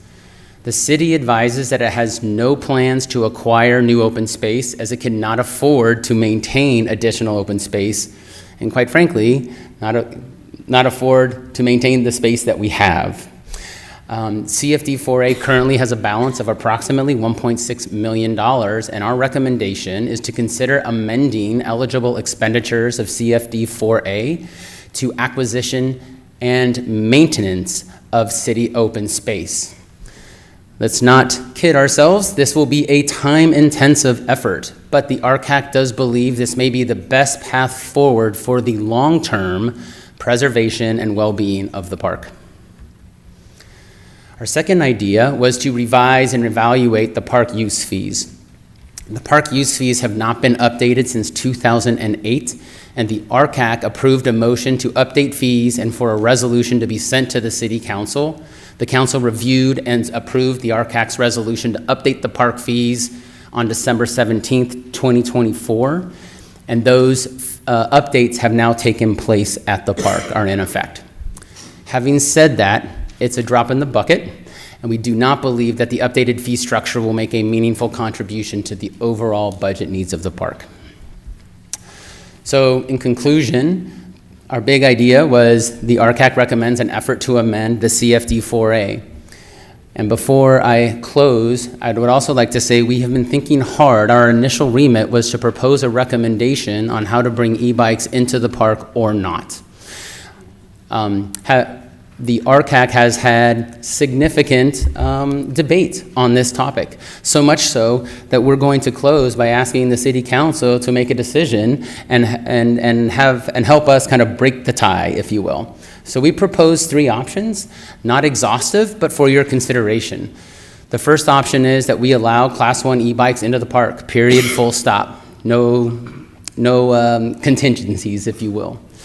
Option 2 would be to allow Class 1 e-bikes into the park if we can provide that minimum staffing is available to ensure the safety of all in the park. And option 3 would be to allow e-bikes into the park contingent on securing funding to support the management plan. So in conclusion, we look to the City Council for further guidance on how to move forward regarding how we might allow Class 1 e-bikes into the park, the path forward on funding sources for the park, for example, CFD 4A, and the implementation of the management plan. Thank you for your consideration. And Thank you. I do have 3 speakers too, Mayor. Okay, thank you. And Madam Mayor? Yes. May I apologize. I had not seen this PowerPoint presentation prior to the presentation this evening. Okay. I have some concerns because the agenda as written is proposed revisions to ordinance 2020-04 guidelines for electric e-bike usage in the Rockville Hills Regional Park. Oh. There's nothing talking about funding, talking about new funding sources or implementation of a management plan. So my recommendation is that we should limit the discussion tonight to bullet point 1. And if the council desires to talk about funding sources and then management plan, we can re-agendize that at a later point. But it's just not agendized. Right. Correct, makes sense. I did want to tell you that it is a great presentation. Thank you. You do well, very Thank you. well. I mean, I'm impressed. So let's go ahead and hear from the public speakers, please. Thank you. Our first speaker is Jim Carr, to be followed Yeah. by Julie Baptista. And Madam Mayor, if I may, if people want to talk about those items, I think it's fine. I just don't think the council should discuss. We won't be discussing anything except for whether we'll allow Class 1 AE bikes into the park. So we're not going to talk about funding or anything right now. Good. So, thank you for hearing me, City Council. So, e-bikes in Rockville Park. Rockville Park is designed for all, not just hikers, not just pedal bikes, but for all. We have a group, it's called the OGs. We're just a bunch of old guys and old gals. Most of us are in our late 50s, and me in my late 60s.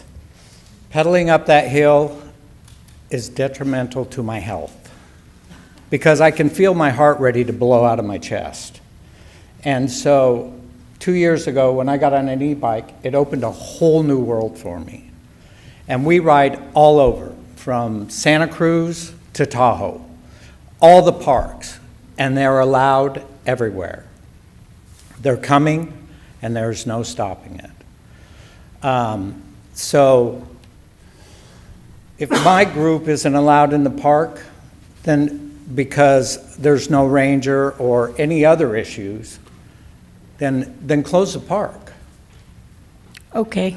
So, I mean, you're excluding a group when Rockville Park is for all.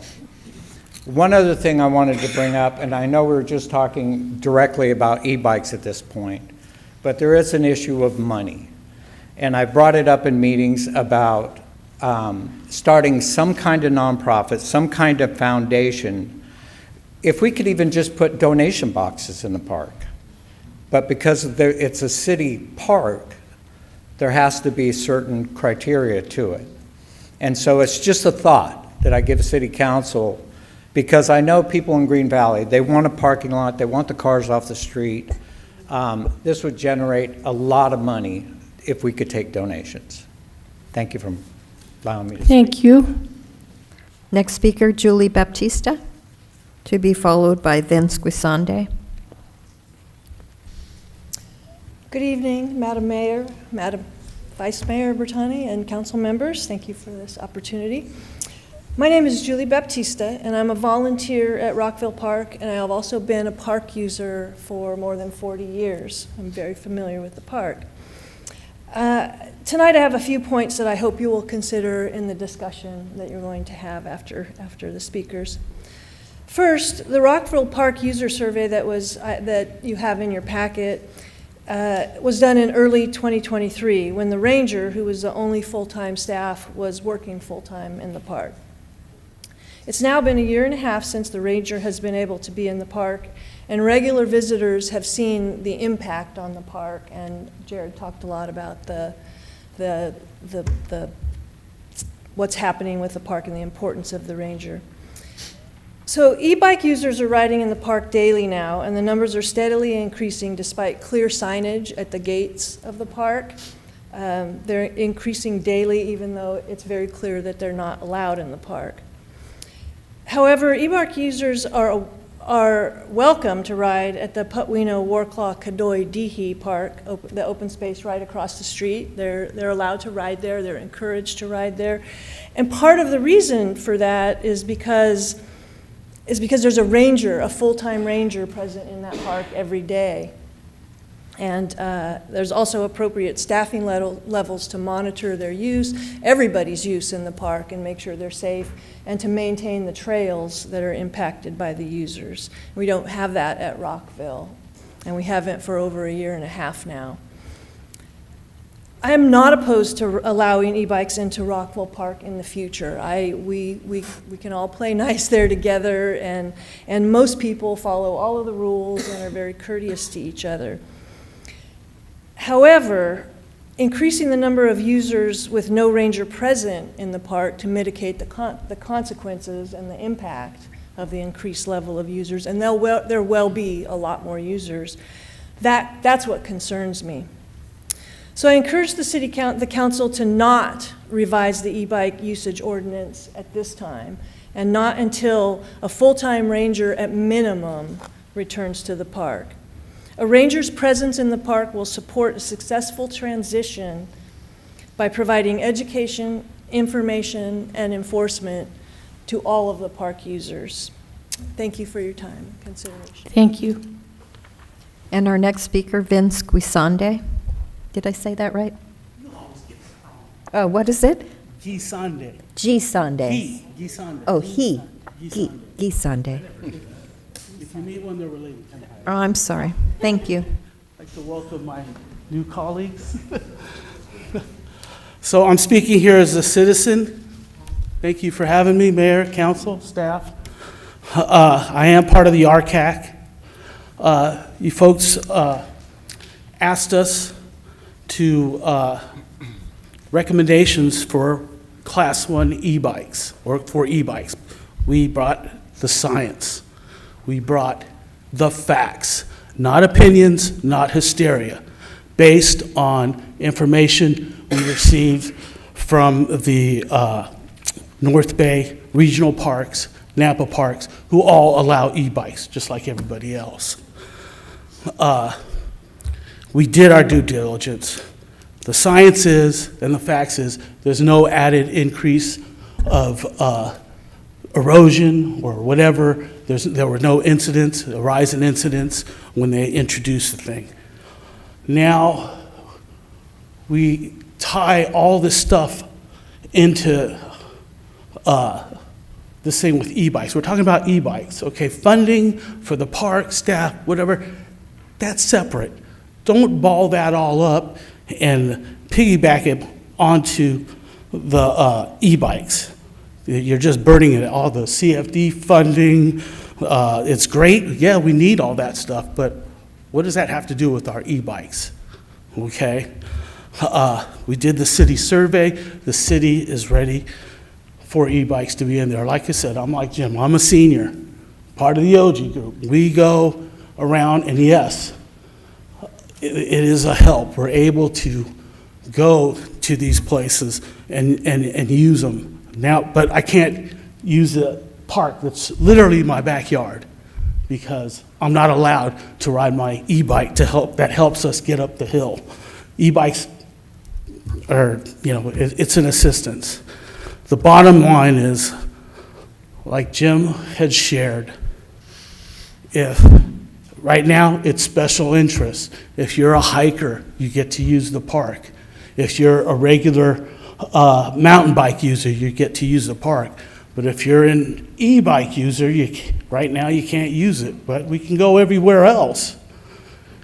We brought the science. I'm with Jim. If it's not fair or safe for me to use that park as a Class 1 e-biker, then it's not safe for anybody. Close the damn thing, okay? That's what's fair. It's time. We've been kicking this can down the road.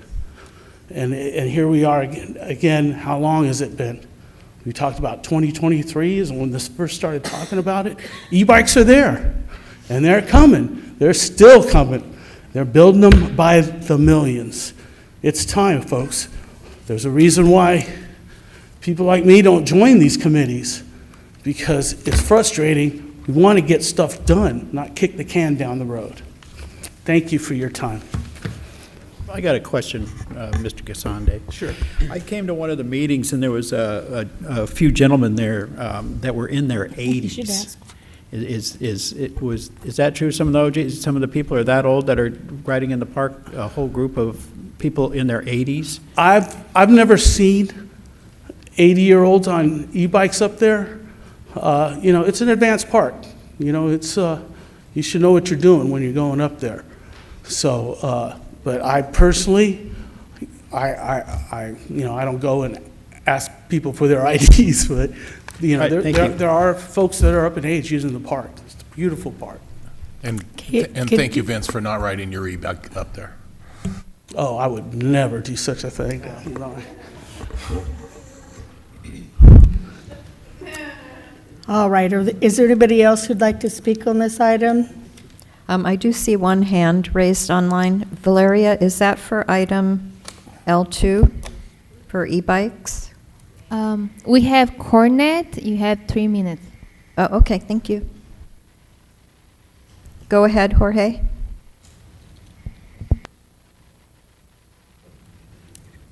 Good evening, everyone. This is Veronica Cornett. I was three times on the RCAC committee, and I think all the work that's been done with every single member as far as bringing forward all of these details is extremely important. I think e-bikes do have a place in the future, but I don't think at this time that this issue with e-bikes and allowing them to be used in the park is the right thing for right now. At the beginning of tonight's council meeting, Vice Mayor Bertani talked about the fires in Southern California and LA. The fact still remains that e-bikes can perform at any time thermal runaway. I brought this up at previous meetings. They're unstable. It's not that the gentlemen that are on the committee now, who I believe are very passionate and very responsible, will have problems with their e-bikes in the park. But the problem still remains is that without governance, without oversight, without boundaries, there is no control over who is bringing in what type of bikes. There is no control over whether or not it's a Class 1 or a Class 3. None of these controls or governances can be put in place without having somebody to supervise. And so when people have the capabilities of purchasing these bikes and they're not to the standards that many people that spend a lot of money on these bikes might have, you can have problems. It wouldn't take much for a fire to ignite with somebody who doesn't have a bike that is in good condition, or a bike that falls. We all know that lithium batteries are highly unstable. The component with regards to the funding, that and the management plan, that needs to be an ongoing conversation. But at its very minimum, at the base, this is about the responsibility that the city has. You have 17 seconds. And that everyone else has with regards to having governance and having oversight and having the capacity to manage a new user group when there's no one to be able to do that. Your Thank you time for is your up. time. Thank you, Veronica. Anybody else? Got one more question, Well- Mayor. The workman's comp, I was injured real bad when I was working at the refineries, and I had a bunch of surgeries, and I was out on workman's comp, and I believe the maximum then was 18 months. And I was just wondering if she's at 17 months, something's going to happen as far as that coming to an end in the next couple months. Isn't that correct, David? Because it's probably, well, it is a personnel issue, I don't recommend we talk about it here. Okay. Thank you. All righty. Nobody else to speak now, right? All right. So I'm going to bring it back to council for discussion. Councilman Tonneson? Very good presentation. It's, you didn't look nervous at all, so congratulations. And it was very thorough. I can see that this is a difficult decision to make. You know, it seems like it could go either way. I'm all in favor of e-bikes, but just to get into this a little bit, the gate toll. I know that I had brought this up last time, and we increased the fees, but that's not going to increase the gate. So I think, I guess where I'm going is, it'll all come together. You know, once, we're going to get a ranger out there. We're going to get these things done. You know, hopefully when it gets to the CFD where we can discuss it, hopefully we get things like that done. And they're there already, I believe. So I would certainly be in favor of the Class 1.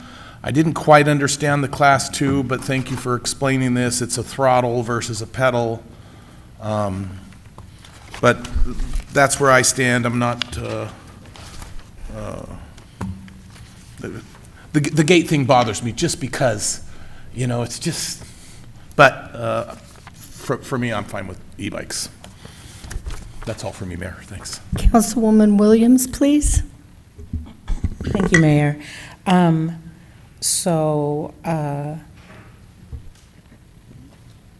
Doug asked one of my questions, but my part two of that question, and I don't know if it's an HR related, if someone is out on leave, it sounds like a temporary person can't come in to be a interim ranger, temp ranger, that type of thing? Well, Farboad is coming up. I was going to take a shot at it and say if I'm wrong, he could throw something at me, but he's coming up.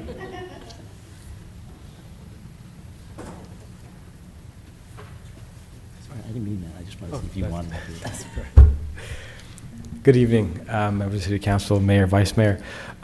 Yes, unfortunately, park rangers are not that available as a temporary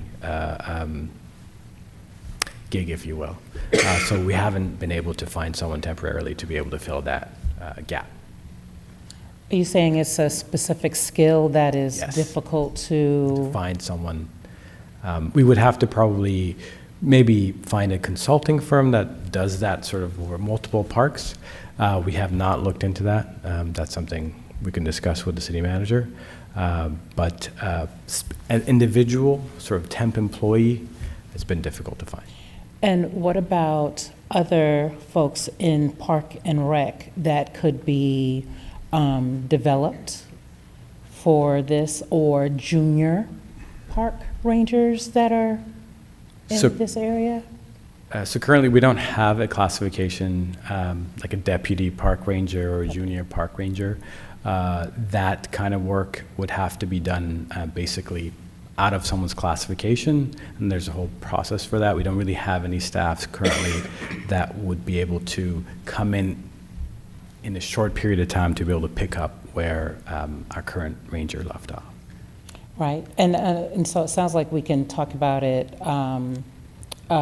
in closed chambers, but, you know, my thought is training someone is better than having no one. But anyway, we could talk about it.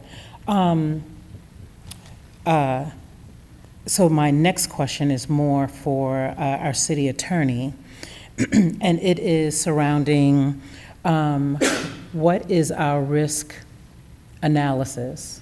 If we have no park ranger right now, haven't had one in 18 months, but then we say yes to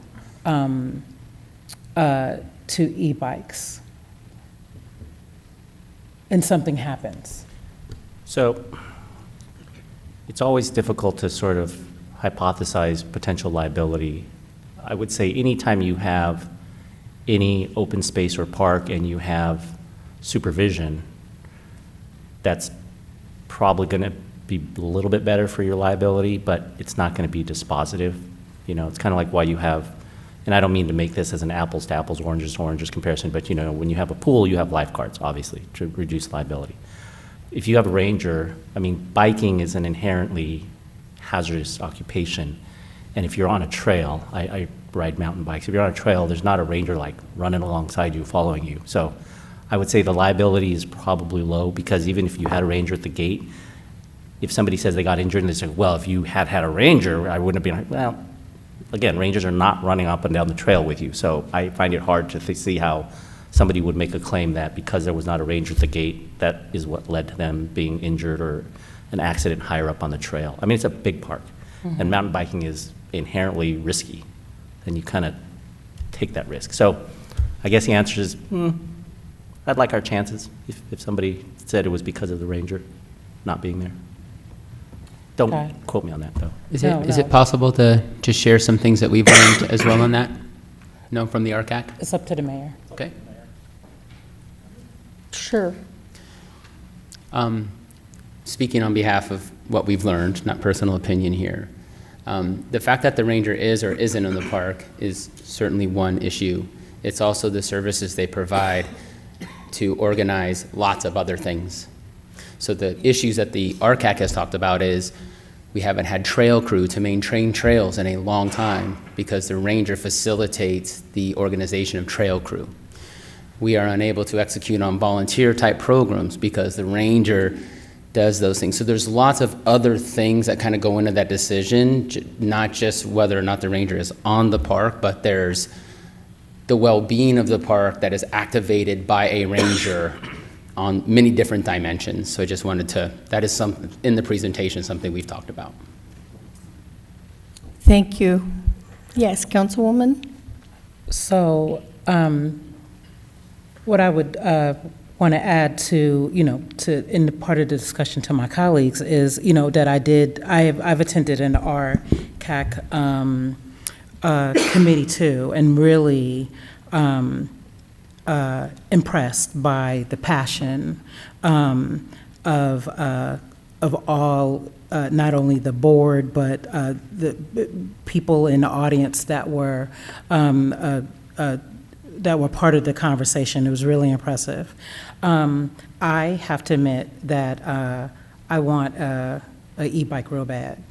But I do.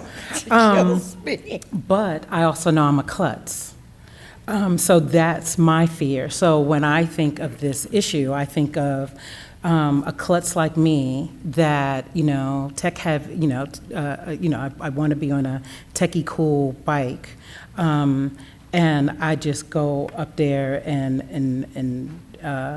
I'm just not just a novice, and do we have other novices that are up there mucking around on e-bikes with just no ranger there, just nothing, like how, just out there. So that's my concern, and that's, what I'm hoping we can talk about a little bit more. I'm going to go ahead with Councilman here, Manvier. Thank you. My question's toward the city attorney. So at the moment, we don't allow e-bikes. If a fire is started by a rider who rode an e-bike when it was not authorized, would the city still have the liability for the fire? Or could we place liability on the rider that caused the fire in the event it's attributed to that rider who rode the e-bike when it was not allowed? So I'll say the same thing I said to Councilmember Williams. I'm very nervous anytime I offer a legal opinion based on hypotheticals.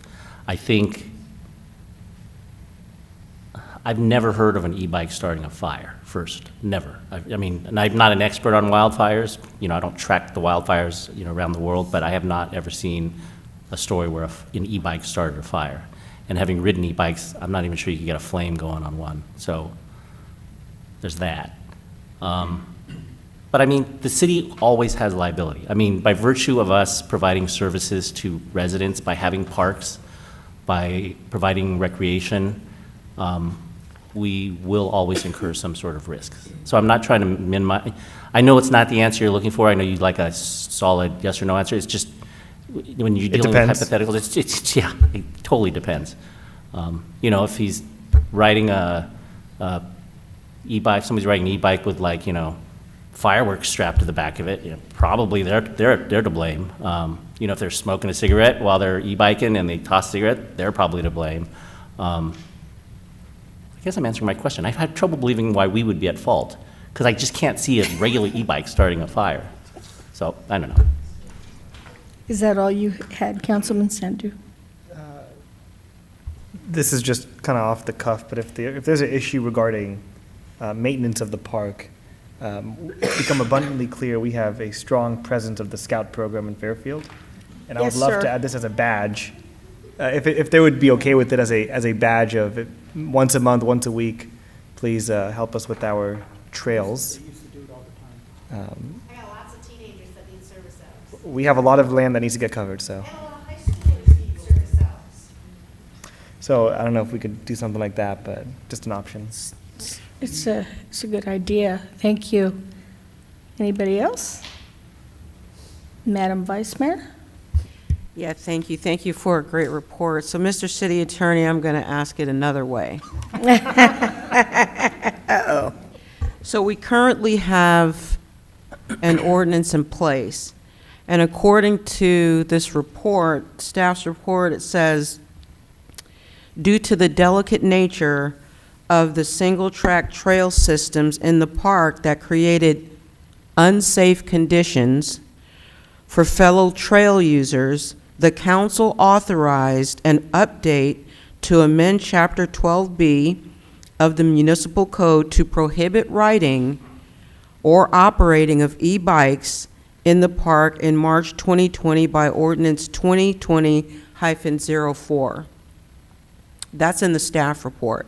We just received a report from the committee who did a great job stating that rangers are essential to ensure park safety.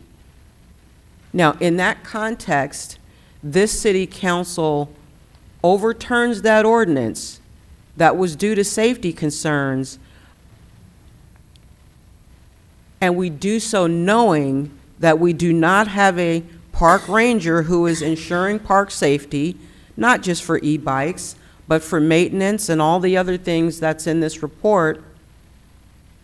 How does that not increase our exposure? In other words, we've already admitted that these conditions exist in this park, therefore we put in place an ordinance. So now, if we override that ordinance, undo that ordinance in light of two things. Number one, the safety conditions have not improved. And number two, we now have no ranger to intervene, to assist, to do what rangers do when things happen in parks. How does that not increase our exposure? Because we're knowingly reversing a decision that we made on safety grounds.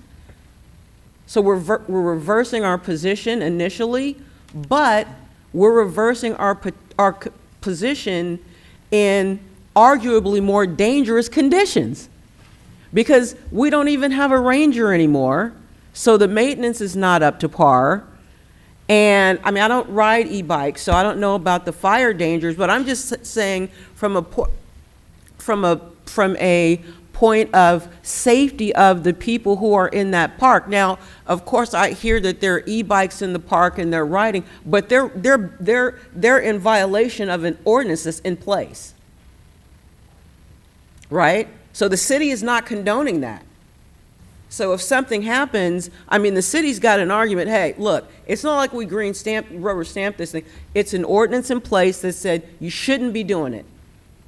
So if something happens because of the e-bike situation, I mean, I'm saying at least we've got a colorable argument to diminish our exposure legally, because we now have an ordinance in place that says, don't do it. We're telling you we don't have a ranger, it's not safe, the maintenance is not on upkeep. But if they do it anyway, yeah, we do have exposure as a city, but we have a colorable argument saying, look, they're in violation of the ordinance. Told them not to do it. They're in violation of the ordinance. Now, if we were to overturn this ordinance and permit e-bikes and but the conditions haven't improved, haven't been maintained, and now we're given a green light to e-bike riders for Class 1 e-bike vehicles, and an injury or damage or something occurs, we're now at a less strong place legally because we're condoning it, and we know. We know we're on actual notice as of today, and this report, we're on actual notice that rangers are essential to park safety. The maintenance is not what it is. The lack of sufficient park ranger presence brings, this is in this report that you just gave. The lack of sufficient park ranger presence brings concerns about long-term upkeep, enforcement, and safety at the park. And in light of that, we're going to overturn the ordinance? I say absolutely not. Because I believe, and now I've got my lawyer's hat on with you, that puts the city possibly at increased exposure. I'm all for e-bikes and for people getting out and exercising. Let's do it right. Let's do it right. That's all. Because we've already conceded on the record that the park is not safe without a ranger. Maintenance is not up to par without a ranger. So we are on notice right now, it's not up to par. And I think that it would be premature and somewhat risky to overturn this ordinance at this time without the appropriate fixes in place. Everybody loves e-bikes, but let's do it right. You know, and like I said, I don't ride e-bikes, so I don't know what the risk is of, these are the experts on e-bikes that are here in the audience and calling in. But what Ms. Veronica just said, one spark, and nobody at the helm in that park, no ranger there in that park to intervene and do what rangers do to save the day, where does that leave us? An ounce of prevention is worth a pound of cure in my mom's economy, God bless her soul. So that's what I have to say. I'd rather see us do it right. Maybe we can talk to David Gasaway, our city manager, and we can discuss maybe how we can get somebody in there, like to follow up on what Councilwoman Williams stated. Maybe there are solutions to that, but until we have a ranger and the conditions in that park change, I cannot in good conscience vote to overturn this ordinance. And that's what I have right now. Councilman Sandu, did you have something One else question to add? to the attorney. Would it be a permissible motion to approve it contingent upon the hiring or the return of a park ranger? Could it be a if-then-that statement for a motion? Well, it's in the council's sound discretion to craft an ordinance any way they want, as long as it doesn't run afoul of any laws. I can't think of any law or any case law or anything that says you can't craft an ordinance that says you can have e-bikes, but only if you staff it with a ranger. So the short answer is yes, you can craft In the whatever. event I made a motion like that, that'd be permissible, it'd be a legal, allowed motion. Today, you're only giving guidance to staff on what you'd like to see. We're not actually passing an ordinance today. So you can give whatever instruction. Sure. And if you all agree, if Sure. you agree that, staff, we want you to bring back an ordinance that allows for e-bikes only if there's a park ranger at the park, that's the direction you would give to staff. Got it. I'll just state my position, then we can maybe go down the line. I'm in favor of it if there's a park ranger. I think that's my position. Councilman Doug? Yeah, real quick, just to address some of these things that I've heard. Number one, a flashlight is more apt to start a fire than one of these new modern e-bikes. They've never, I talked to Chief Sturdy, they've never, on record, do they have where it had started a fire. Let's get that clear right now. They've already did the science. There's no record ever of that happening. More likely it's somebody with a cigarette or something like that, which is up there. Secondly, I've been going to that park since I was a child, very little. I mean, I remember coming down those hills on a Schwinn Stingray with crazy, no skin on the knees, everything else. So the e-bikes are there. They've been there all this time. There's no injuries. There's no lawsuits. There's not going to be, if anything, I've never met a bunch of polite people and wanting to actually take the time and do the work. So I'll pass a motion. Let's have e-bikes in the park. Thank you. We're just giving direction tonight, so we won't be doing that. But Councilman Panduro? Thank you, Mayor. So, as was shared earlier, myself and Scott sit on the RCAT, or the interview committee for these commissions and committees, and so we know personally, we were shared that the committee itself was very split on this decision. And even those interviewed for the positions that were open were also very split, which was really interesting. So it told that it's a hard decision to come to. For me, it's like we've been talking about the park and, the role of the park ranger. If it is brought up in some of the comments, if it's not safe, why is it open? Right? And so why are we prohibiting something from happening because we as a city aren't able to provide oversight over it? And so maybe this is an opportunity to be creative. So maybe what does minimum staffing mean? Does it have to be a park ranger that's sitting at that gate? Maybe it can be some volunteers that come out. I know there's a docent across at Docheyehi, right, at the entrance. And so maybe does it have to be a park ranger? Maybe it can be, I know we have a VIPS program, and I don't know if we're able to use the VIPS individuals or the Boy Scouts or the Scouts. I think there's an opportunity to kind of look at it different because it is a park for everybody. And if we're prohibiting one use just because of the park ranger, and we don't know how long she's going to be out. I don't know if we know how long she's going to be out. So at what point do we just continue this again? This barrier. I understand there's a lot of concern. It's not just the trails. It's the park fees. Who's paying, who's not paying, right? All these things. And as my colleagues have shared, we're chipping away at those things, and those things do take time. And obviously, we're going to talk about funding in a different meeting.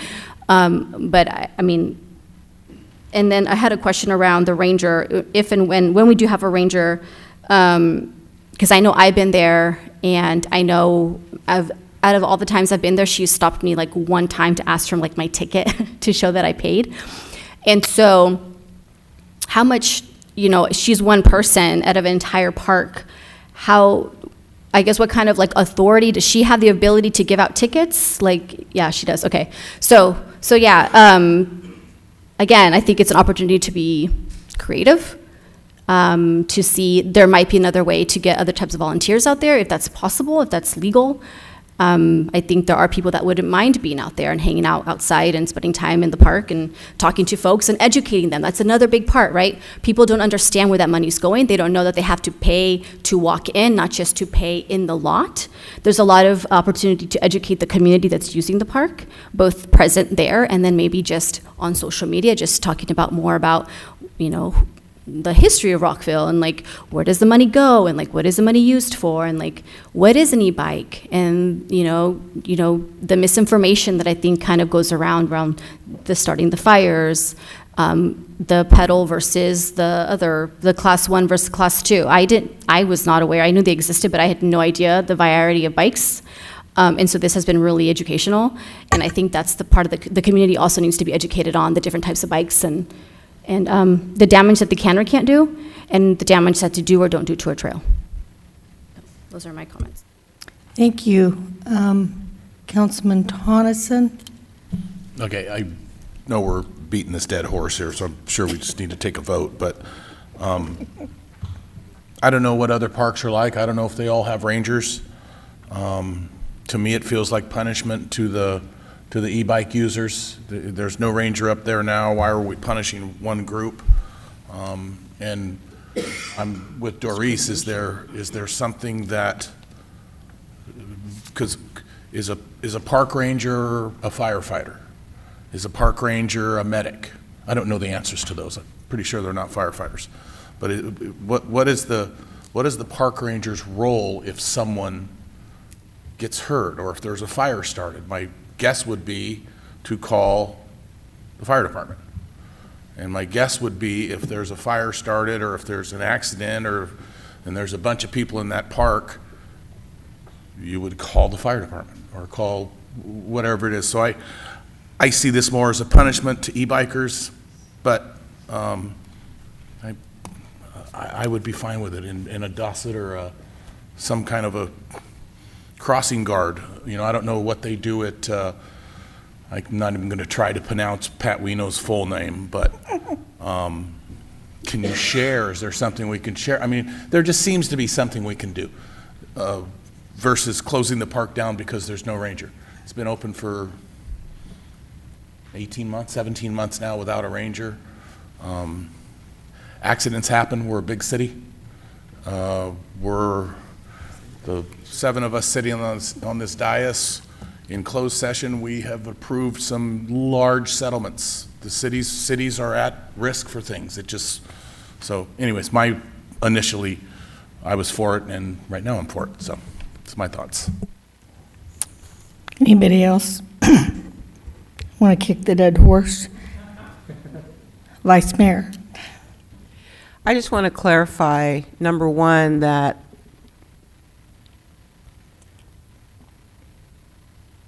punishment is not my intention in the statements that I'm making for e-bikers. Why would I want to punish anybody for wanting to have fun on an e-bike? My concerns are really those of safety, and why not just shut down the park altogether if we're going to not let e-bikers go? I believe the city attorney answered that question inadvertently, because riding e-bikes is inherently risky. Did you say that? There's case law that says, anytime you engage in any sort of recreational activity, it's inherently hazardous. And there's various levels, right? From skiing is like the most dangerous, but maybe like paragliding or something like that. But like riding a bike, the case law basically says, look, if you go out and you recreate and you get hurt, I mean, you can't live in a bubble. So, but the case law is fairly clear that, people take the risk of going out and having fun and, living life. It's part of living.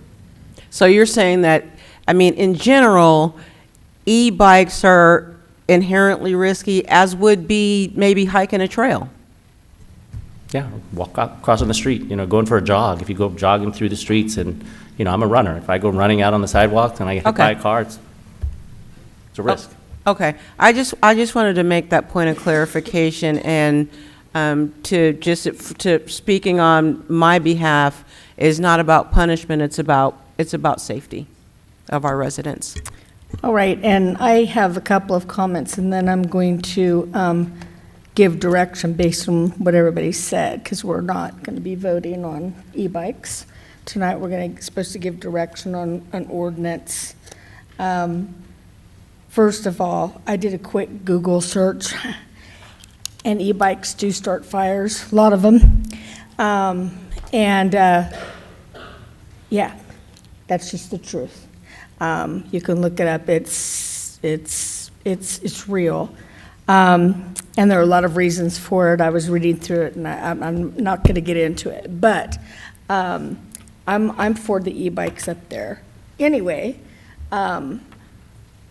but I am concerned with not having our ranger here for a lot of reasons.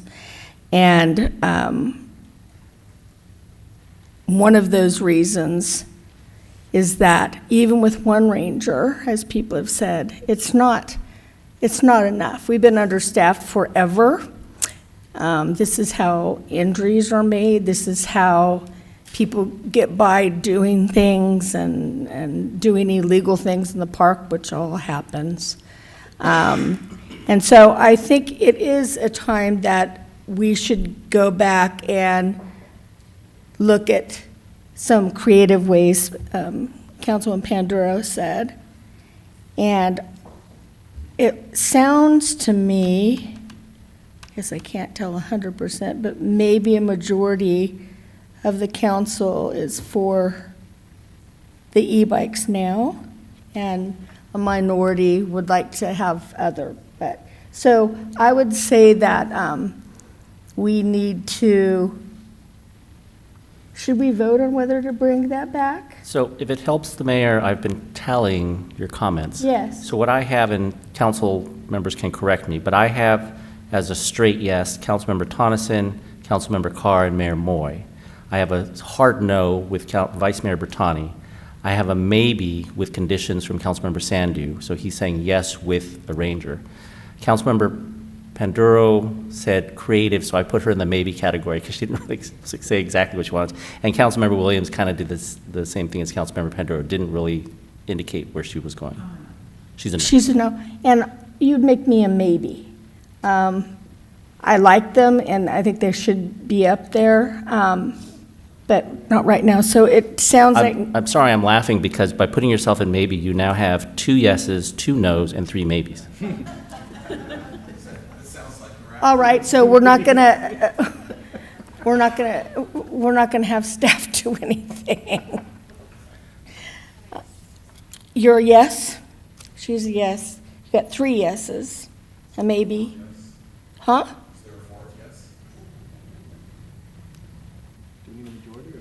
Mayor Moy, did you move yourself back to yes, or are you a maybe still? No, I'm a maybe. May I offer, I know Mr. Gassaway, if you were here, no offense to Ms. Chowdhury, but I think what he might suggest, having sat with him here for many years, is the RCAC suggested 2 other items for consideration.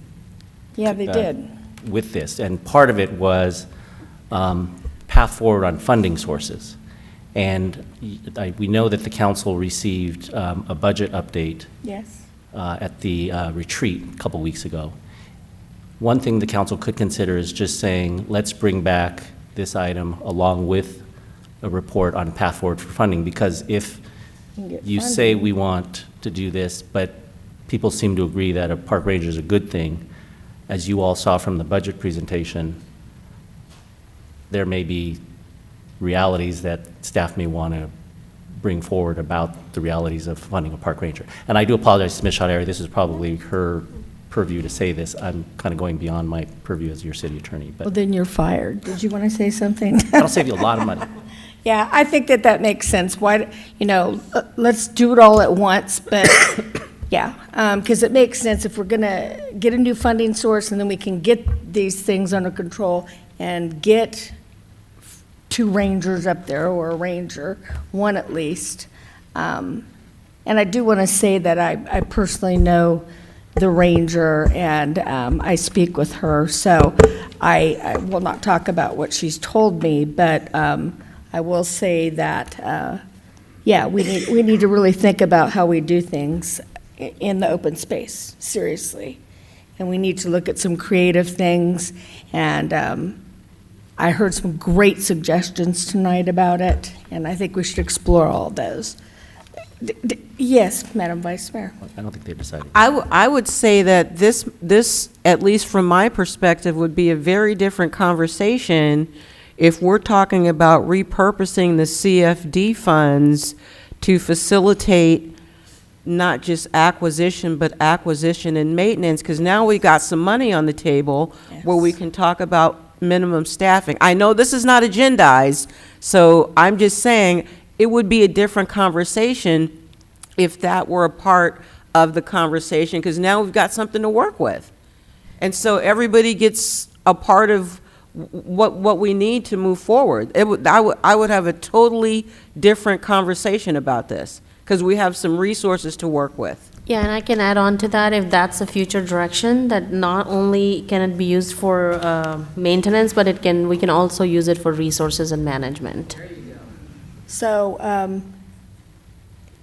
I'm going to say that we would like them to come back, all three of the things that they would hoped that we were going to vote on tonight, but because it wasn't agendized properly, we were not able to.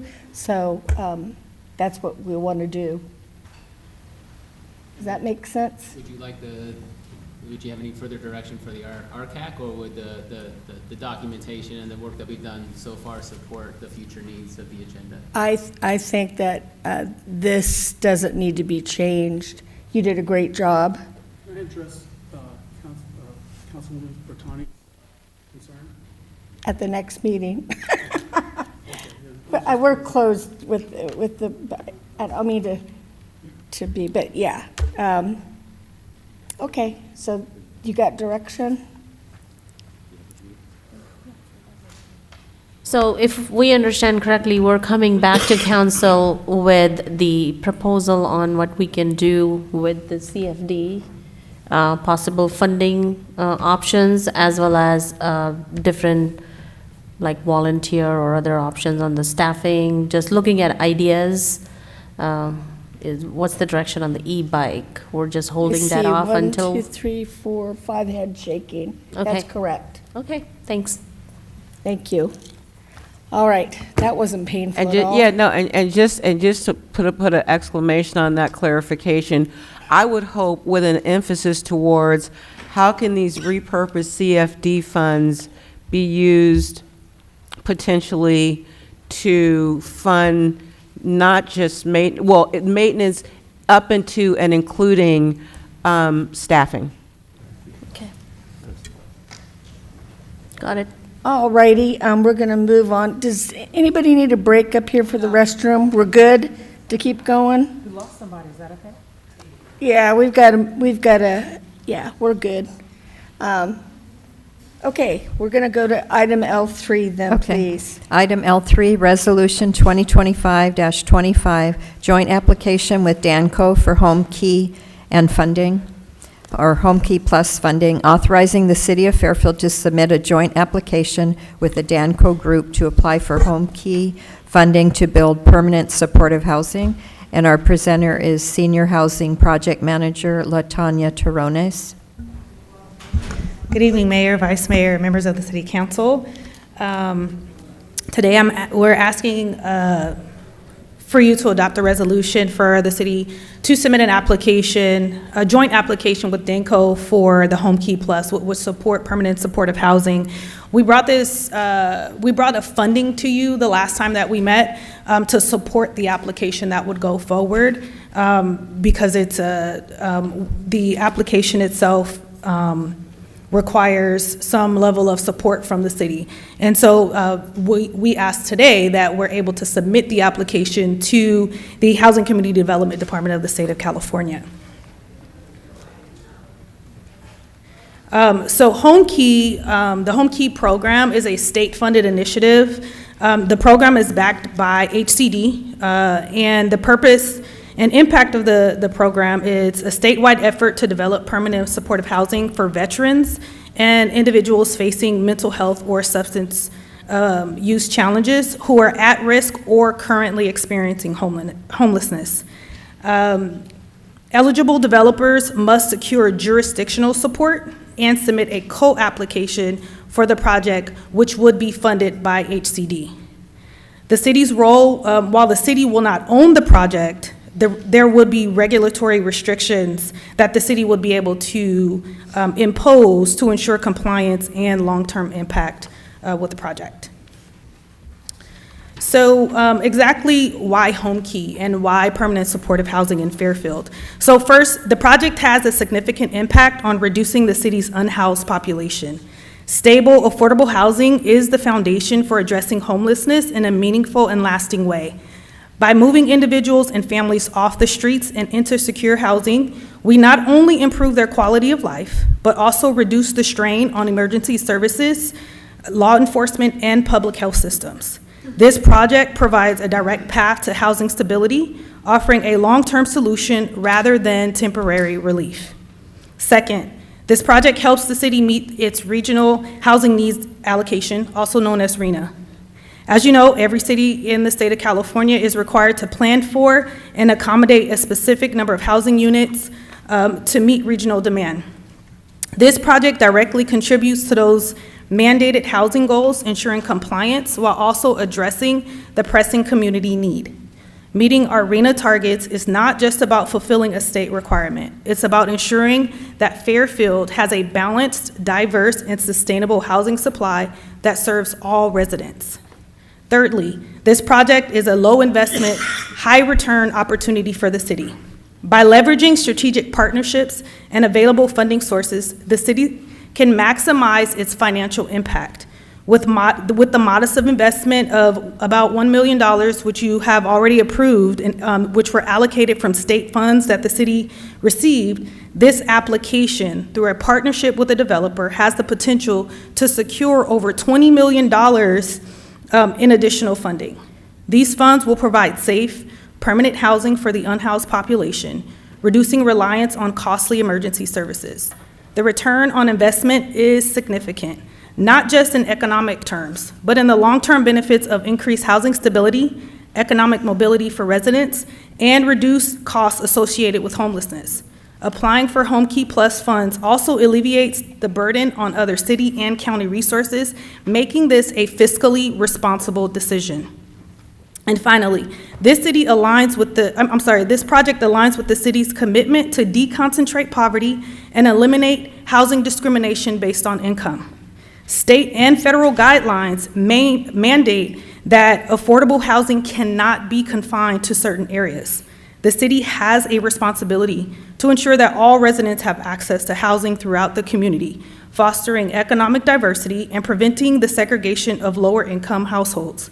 This project supports that goal by integrating affordable units across a variety of neighborhoods, promoting equity and inclusion. By ensuring fair access to housing opportunities, we strengthen our community and uphold our commitment to creating a city where everyone has an opportunity to thrive. The project presents a pivotal step in addressing homelessness, meeting the state housing mandates, and maximizing financial resources for the greatest impact.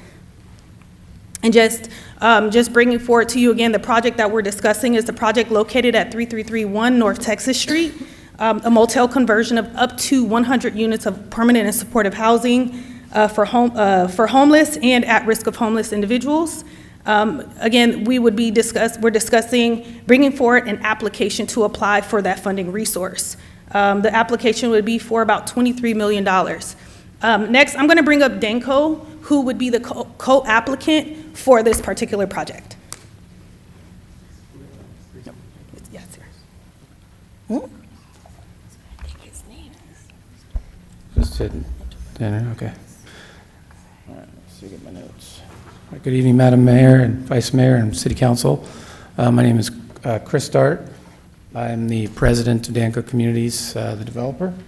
The purpose of our presentation today is to really introduce our company and some of the key team members, provide some background and accomplishments that we have in this space, and then to show you like the narrative and the vision of the project that we're presenting today.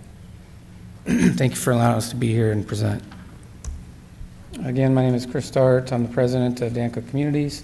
I'm also joined with Cameron, who's the project manager on this project.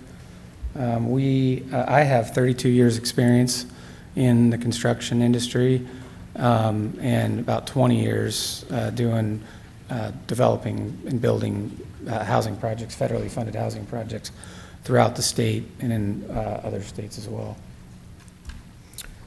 So done a lot of projects. Danco we're a vertically integrated company, which means that we're a developer, we're a builder, we're a property management company as well, and we also do supportive services as part of our core offers. And our main markets are Arizona, or California, Arizona, Texas, and Oregon are the states in which we're working. Danco Communities has brought over 1,500 affordable units to market.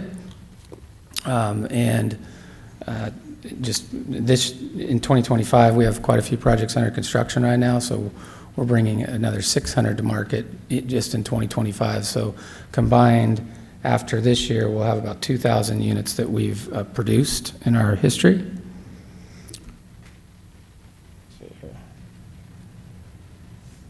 Again, we're vertically integrated, meaning that basically means that we do all three of these, and then we do services as well. A little bit of background on our home key projects.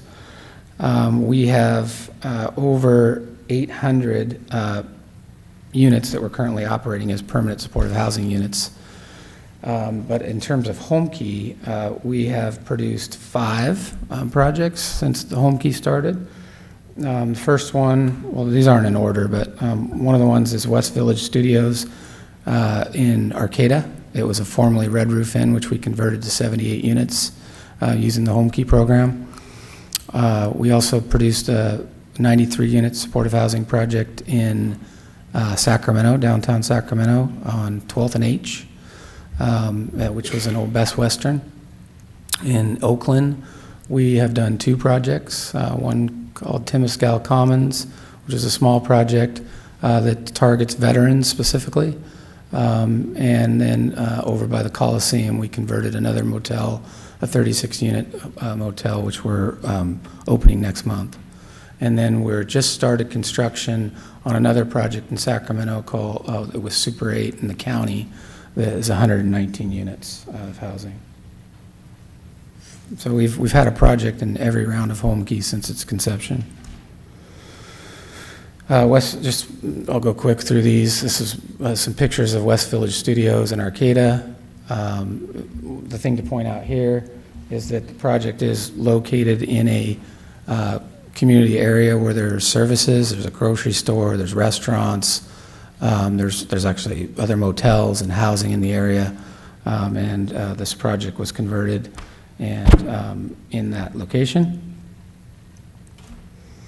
And then this project, Sacramento, as we just started, also close to services. This is our largest home key project, which is 119 units of supportive housing. And essentially, we're taking an old Super 8 and we're combining some of the rooms, creating some better open space, creating some outdoor areas, and enhancing the landscape, and turning that into a fully staffed supportive service housing. Under construction now, it'll be done at the end of 2025. And also, this is very centrally located around services, right in town, just outside of the city limits. This is not a home key project, but this is just wanted to give you an example of another project that we did in Eureka, California, which is called Bayview Heights. This is a 51-unit project. For the 50% of it's for veterans, and then the other 50% is general population. This was our second supportive housing project that we did. So we've been in operation for about 7, 8 years on this one, and it's currently operating successfully in Arcata. Then this is the Village Studio projects, which is the project we're talking about today here in Fairfield. And we are seeking resolution from City Council to apply for the grant funds as the co-applicant. This project here is currently there is, what is the unit count, Cameron? 100 rooms currently, but we're going to combine some of these rooms and shrink that number down because they're too small. So we have to produce some handicap accessible units as part of the program. You have to reach a certain percentage of fully accessible units. And so we're working with our design team right now to reduce the total number of units that are there now so that we can provide larger units that have kitchenettes and service space. So our latest numbers are around 50, but we could certainly increase that number, but we would have to sacrifice some livability to do that. So we're in the midst of going through that as we speak. or in our design meetings. Well, why did we choose this location? I think that, I heard that come up at the last meeting, like why here? And the Home Key program has, it's a competition, and you have to win a certain number of points and a minimum of 100 points to be eligible. And there's a number of categories, but one of the main categories is proximity to services. And you can see there up on the right hand of the screen, we were able to receive 9 points because we're close proximity to a bus stop, grocery store, a pharmacy, and a park, which garner those extra 9 points. So really, when we're out seeking projects, the state somewhat declares where they can be located because they want them really enhanced in the city, close to services. Some of the comments in the last meeting, and we apologize for not being there, that I wanted to address. One of the things that came up was Housing First, and Housing First is a thing. It's a requirement as part of this program. It's a requirement as part of all affordable housing programs. And really, Housing First is about getting people housed. They can't start to begin to work on whatever social issues they have going until they're in housing. And so, Housing First, it's also not a free pass for people to violate the lease agreement. If people are living in our facilities and they're not following the rules and they're breaking the law, we certainly have ways to enforce the law and evict them. We work very closely with behavioral health. We work with our on-site managers. We work with our services staff to have ongoing conversations about the population and work together to help make the community the safest, thriving environment that we can. And so I'm not going to sit here and tell you that we don't have residents that cause troubles at some points. We do, but we work together with behavioral health and our staff, and in some cases we do evict. We also wanted to bring up outreach. We do intend to hold outreach meetings, or at least one meeting at the facility with and inviting the surrounding area, and so we do intend to do that. We do that on all of our projects. It's a requirement of the funding, and it's also good practice to have a community meeting, get weigh in on our design, make sure that we fully disclose what we're doing to the community in case there's any questions. So we do intend to do that. Also, in terms of the design, I know there was conversations about how are we going to keep people from coming and going and loitering. We do intend to fence the facility. All of our supportive housing projects, we do fence the facility. We limit the access points. We typically put the entrance and exit next to the main offices so that the staff that's working there can see who's coming and going. We also require that any residents that visit the facility, they have to sign in, any visitors that come to the facility have to sign in. We have active surveillance.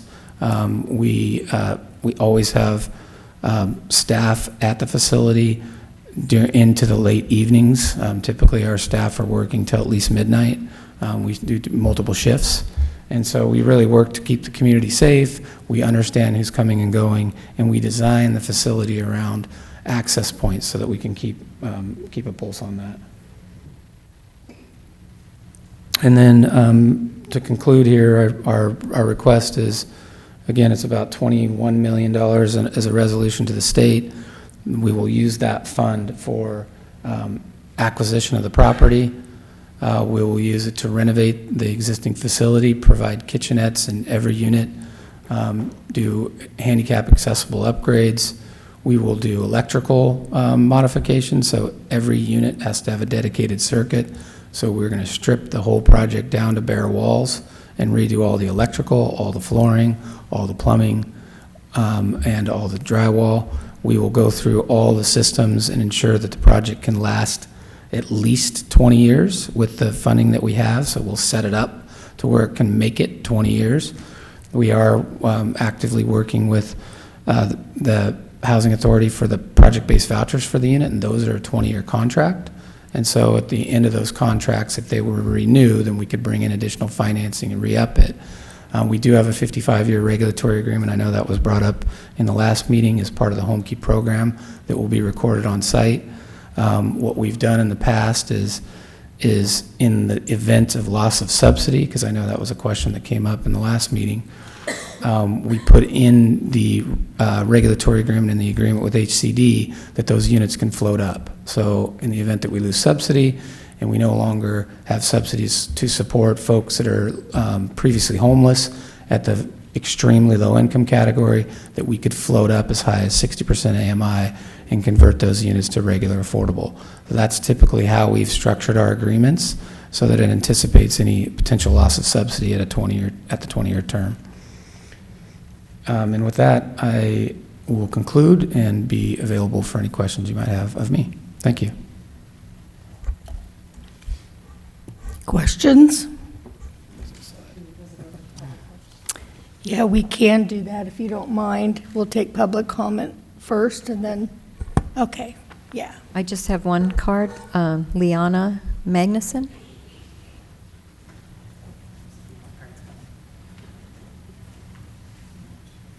Did I say your name right? No, but nobody does. Oh. It's okay. I should have done it phonetically for you.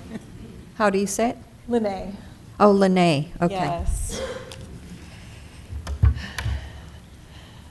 Good evening, Mayor, Vice Mayor, and council members. My name's Lene Magnuson. I am the Supported Housing Director for Kaminar.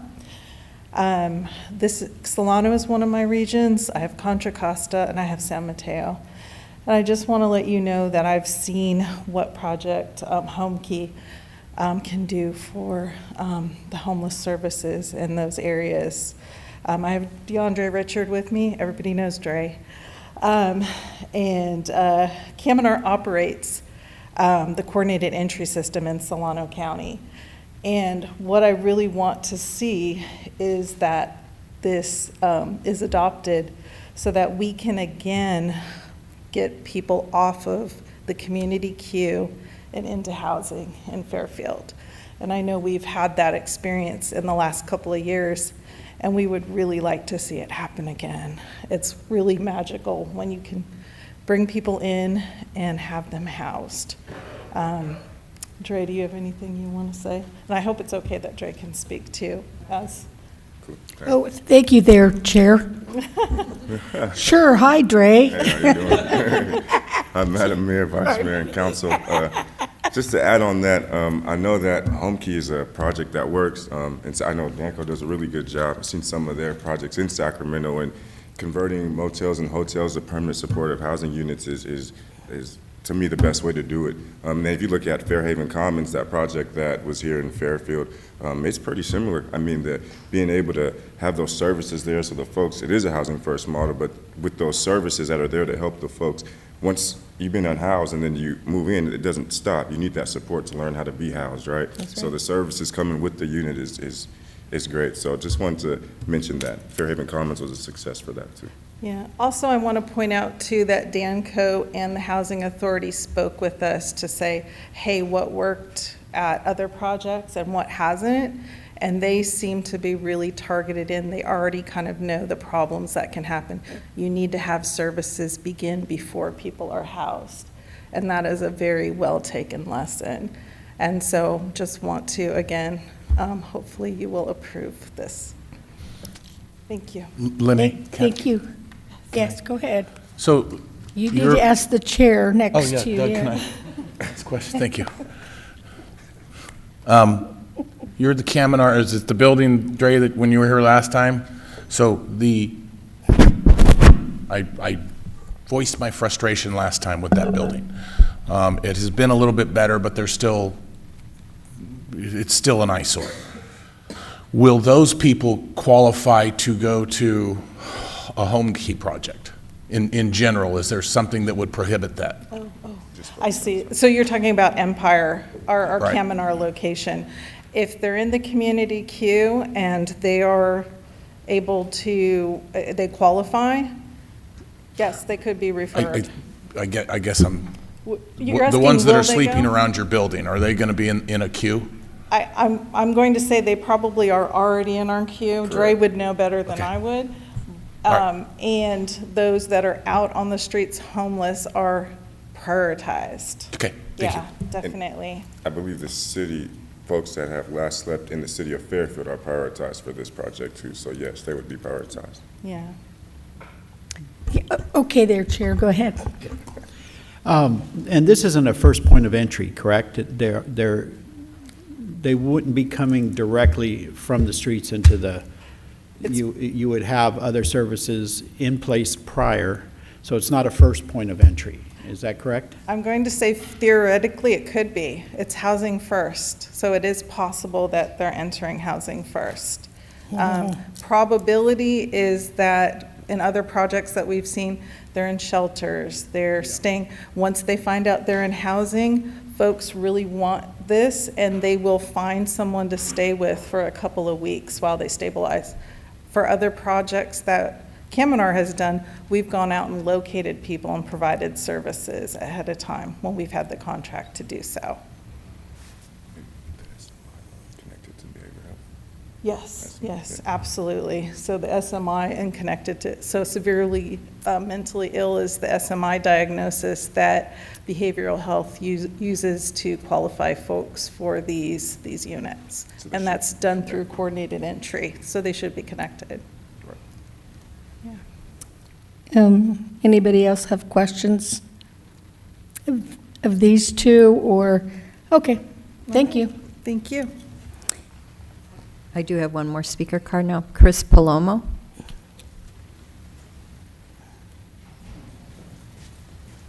Good evening, Mayor, council members. My name is Chris Palomo. I'm a field rep of the NorCal Carpenters Union at a local 180 in Vallejo, representing all of Solano County. I'd like to thank you guys for allowing me to speak tonight. I'm also a resident of Fairfield. I lived here for 13 years, and I graduated from Vanden, so that was awesome to see their accomplishments. Unfortunately, we sucked when I was going there, so it's good to see them. I think this is great, housing projects, but I do have issues with when it comes to labor. And so my concerns are with if there are going to be labor standards on this project. So, housing is more than just a roof over someone's head. It's an investment in our communities, and it should be built with the same care that we give to the people who are going to be living there. When there are no labor standards on a project or development, the consequences of this go far beyond the job site. They affect the entire workforce and the community. Developers, when given the opportunity, will pay lower wages, provide no health care benefits, and fail to invest in proper training. This creates a cycle of underpaid, overworked employees with little opportunity to advance their skills to improve their quality of life. For the community, this means lower standards for safety and quality, as poorly trained workers are more likely to make mistakes that could compromise the integrity of the project.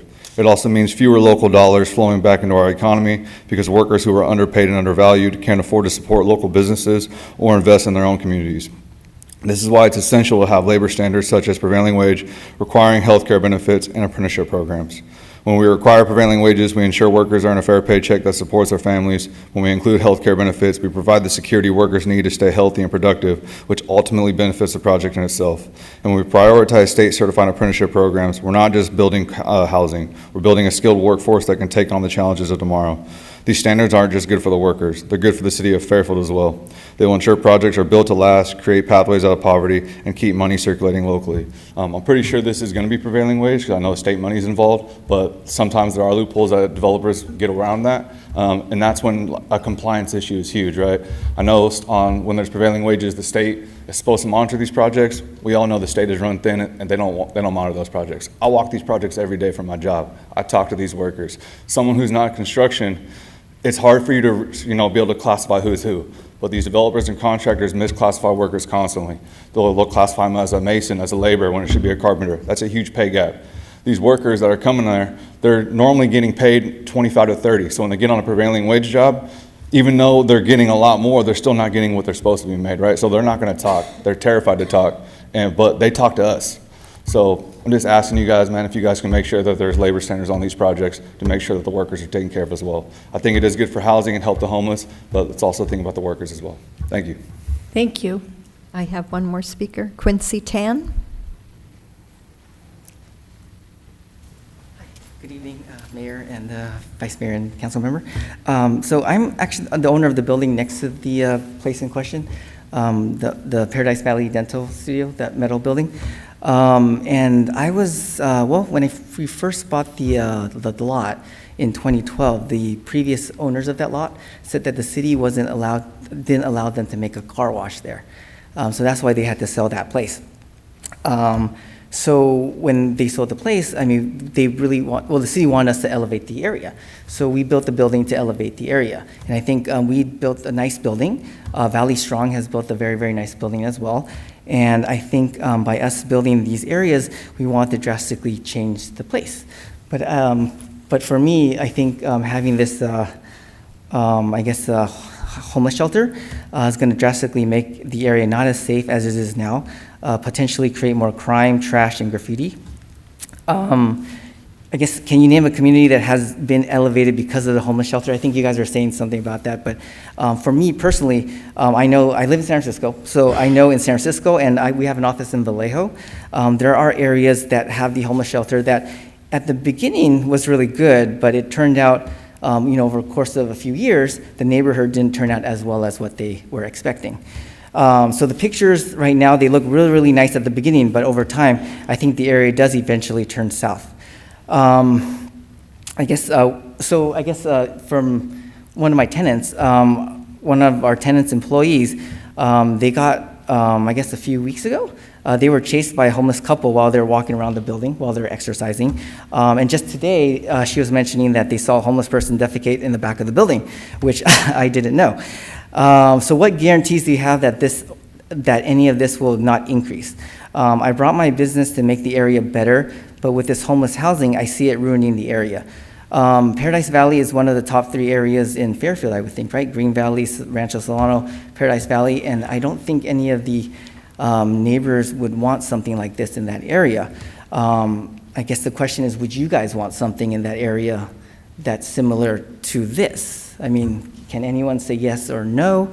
I mean, you obviously don't have to answer that, but I brought my business there to make that place really nice. And I think I managed to do that. But I don't want to be next. I mean, I feel really bad, but I just know from experience and from what's going on now that it usually doesn't turn as well as what people think it's going to turn out to be. So, yeah, so that's what I have to say. So Okay. hopefully, you guys can take my, to that into consideration. All right, thank you. Anyone else wishing to speak on this comment or this item? No, okay. All right, so now, questions anybody has? Okay, Councilwoman Williams. I'm starting with the city. As always, thank you, Latanya. So this is the organization that through the RFP process, they all were kind of like in the 70s, but this Danco was the highest. They were the highest for the local housing trust fund dollars. Got it. So just to confirm that this home key application, it is anchored in state funding but not federal? That is correct. And if we don't put, these are dollars that if we don't put in, will we lose it? Yes. We don't know when or if there will be another opportunity to apply for these funds for this at all. But it is an application process, and we want to win, of course. We want to win everything that we go after. But, of course. But we don't know if we're going to win. This is a competitive process. That is correct. And this is an organization that has gone after similar funding before, so experienced. 5 times. Yeah, 5 times before, right? Yes, they have 5 projects. So there's probably not a plan B for these funds. They may slip out of our hands. Right, so if we don't submit an application, so the application portal is open now, and if we don't submit an application for the funds, we may not have another opportunity to apply. And we don't know if or when the state will open an opportunity again. Got it. And these dollars, so I heard to purchase the property and to renovate, I know that, Danco has property management and supportive services. Are we asking for the full, everything they have, or just the development arm? You guys can speak to your budget that you guys are applying for. Yeah, we are intending to provide resident service coordination, the development, construction, property management, and resident service coordinator on site, and then we would work in collaboration with behavioral health for some of the case management services, but we also do that as well. So if the county doesn't have the capacity to do it, then we would take that on too as part of our budget. And we have the budget fully funded to last 20 years. That's what we have. Is your supportive housing community services, is that funded through Medi-Cal? No, it would be funded through the project financing. So the project would secure project-based vouchers through the Housing Authority and HUD through a Section 8 HAP contract, and those revenues would come in, and we would be able to utilize those revenues to pay for the services on site. Do you already have a letter of support with Solano Behavioral Health for this application? No, we don't. We're working on that. We don't yet. So when you, in your presentation, when there's, a lot of conversation surrounding Solano Behavioral Health, is it, so it's not confirmed that you'll be going to work with them? So we've been having conversations with Solano Behavioral Health. We actually have another meeting scheduled with them on Tuesday. And so we've presented to them the project and what's happening. And so it's just been coordinating meetings to bring them on board. And we've also met with Kaminar as well for those coordination. It takes everyone, right, to kind of come to the table and bring it all together. And so we've already started those conversations, and we will have a letter of support prior to the submission of the application. It is required to submit the application. We have to have the support. We can't move forward with the application process without the support of behavioral health. Got it. 2 more questions, colleagues. Sure. Does this include tax credit as well as a wrapper? Okay. And then my final question is surrounding integration of outreach. So very impressive that Kaminar is here. Great to see you guys. And they vouch for you. So that to me says a lot. But I'm always concerned when there's a developer that's coming from, outside of our area. How well do you know us? How well, when it's time to outreach, how well you do that? So that's the question. Then I have one final question for the city surrounding your outreach and what that looks like. So you told us Kaminar, you told us Solano Behavioral Health. What else? You guys have an outreach plan. You want to talk about your outreach Well, project? typically our outreach plan is to host a community meeting and to invite the surrounding area. That's the plan. And we haven't done that yet, and we're just developing the plan and the specifics of the plan and working with the team to do that. But in the past, our projects, we've invited residents. The Home Key program has an outline of the plan that they want you to follow, and so we have followed that plan in the past. I hear you on outside of the area, albeit I would say we are all over the state. We have projects and staff in Sacramento, in Sonoma, in San Jose, in Oakland. We have a very large presence with all of our team members in property management and services and construction in the Bay Area. Most of our projects have been done in the Bay Area over the last 5 years. And so I don't consider ourselves out of the area. I consider ourselves a Northern California developer, builder, and management company. Thank you. And colleagues, can I ask one last question? Yes, ma'am. And the question's for LaTanya. So, LaTanya, so Danco is planning to do the property management. And so, what are the, lack of a better word, because I'm tired, what are the guardrails that property management stays controlled and tight?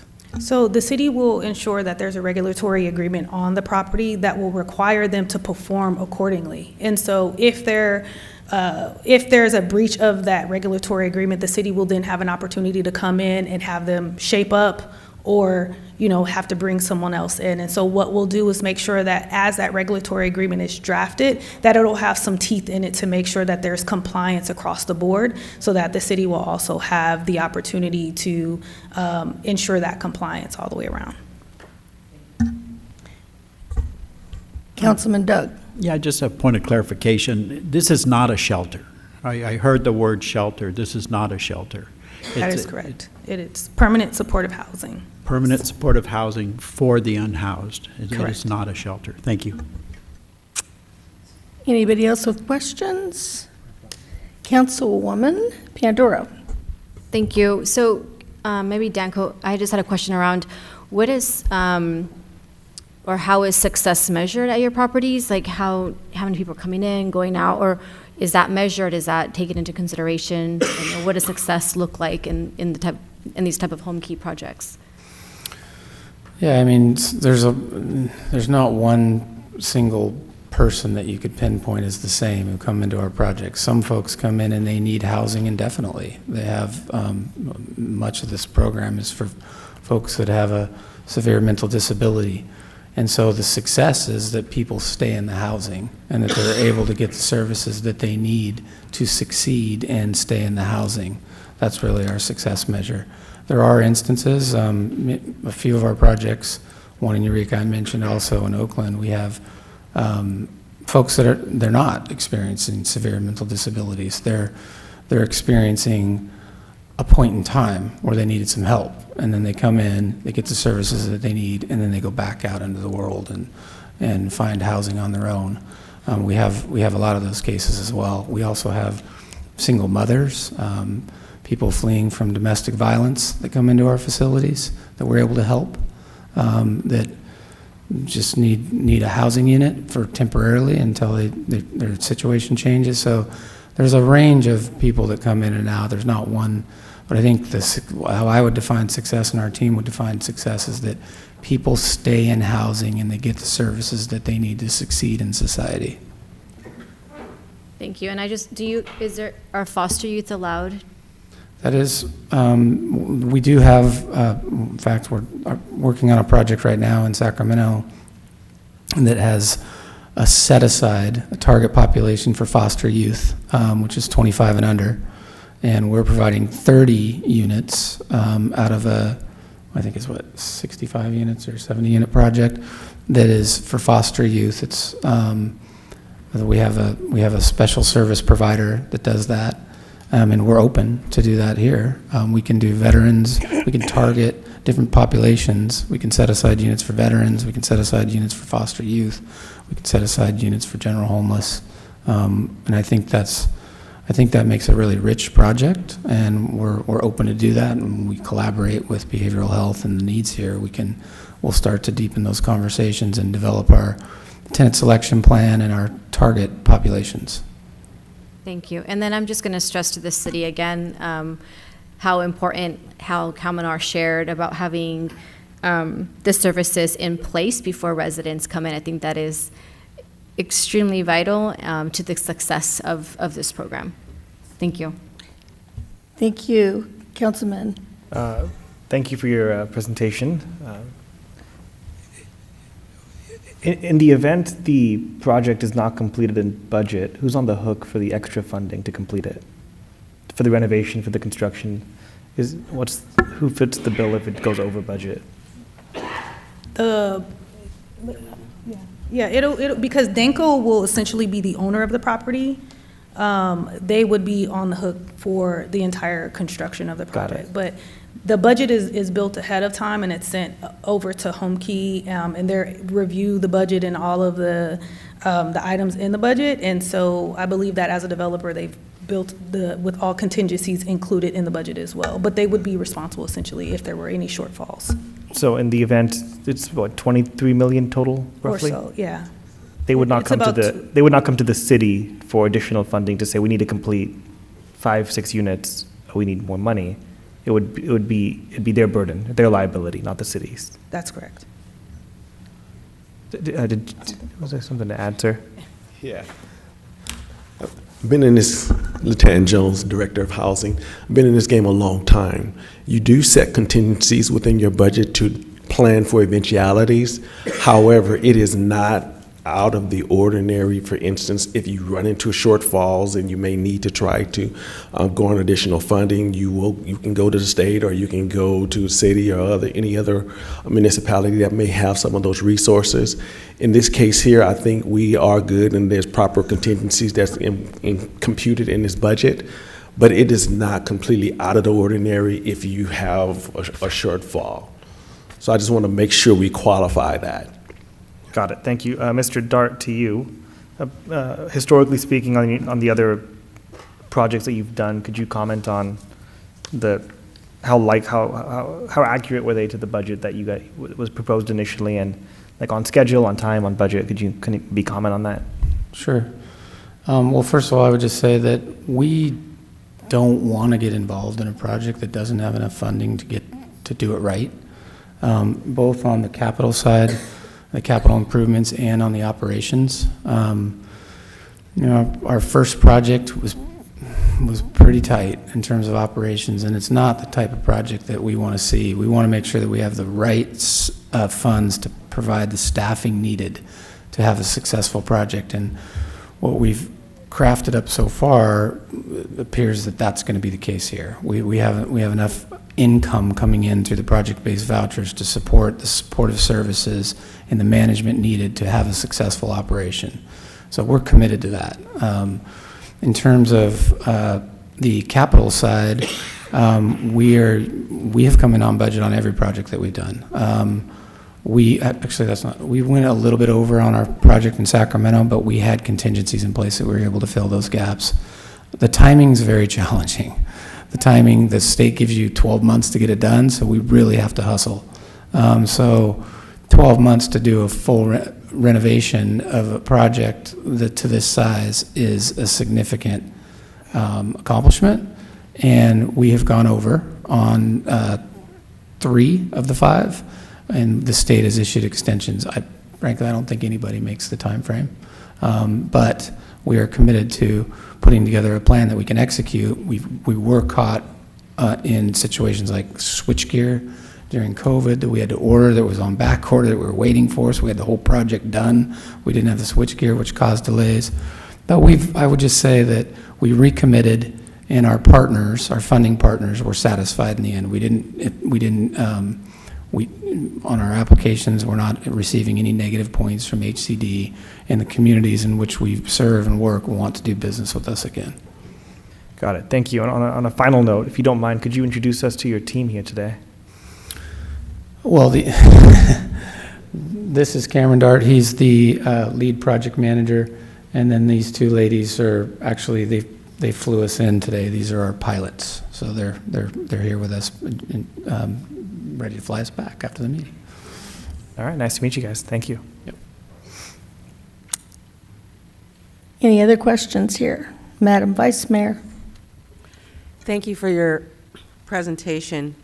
I'd like to address the speaker's concerns. The gentleman who purchased the property and built the beautiful dental building that's there, and with the new credit union that's gone up, another very expensive and very nice development, to ask you whether you would commit to a long-term partnership with the city, not one outreach meeting, but periodic quarterly outreach meetings to check in with the existing property owners who, when they made their investments, had no idea that this type of permanent supportive housing was going to be placed in such close proximity to them, because even in your own comments, you conceded, and of course you do, that, you know, there are problems sometimes. So, you know, I mean, that's part and parcel of handling and trying to help, you know, these residents who were trying to get back on their feet. So we have to, you know, we can't stick our heads in the sand and say it's never going to happen. He just gave us a couple of instances of what happened today. So my number one question to you is, are you willing to commit in terms of being a real community partner to fly in quarterly with your pilots over there and come and talk to us, come talk to our business owners, come talk to our residents, let them know this is the status of what is going on, we care about you, we want this to work, how can we do better? I mean, are you willing to commit to that kind of a long-term partnership, because you own the property? Absolutely. Yeah, and do you do that currently on any of your home key projects?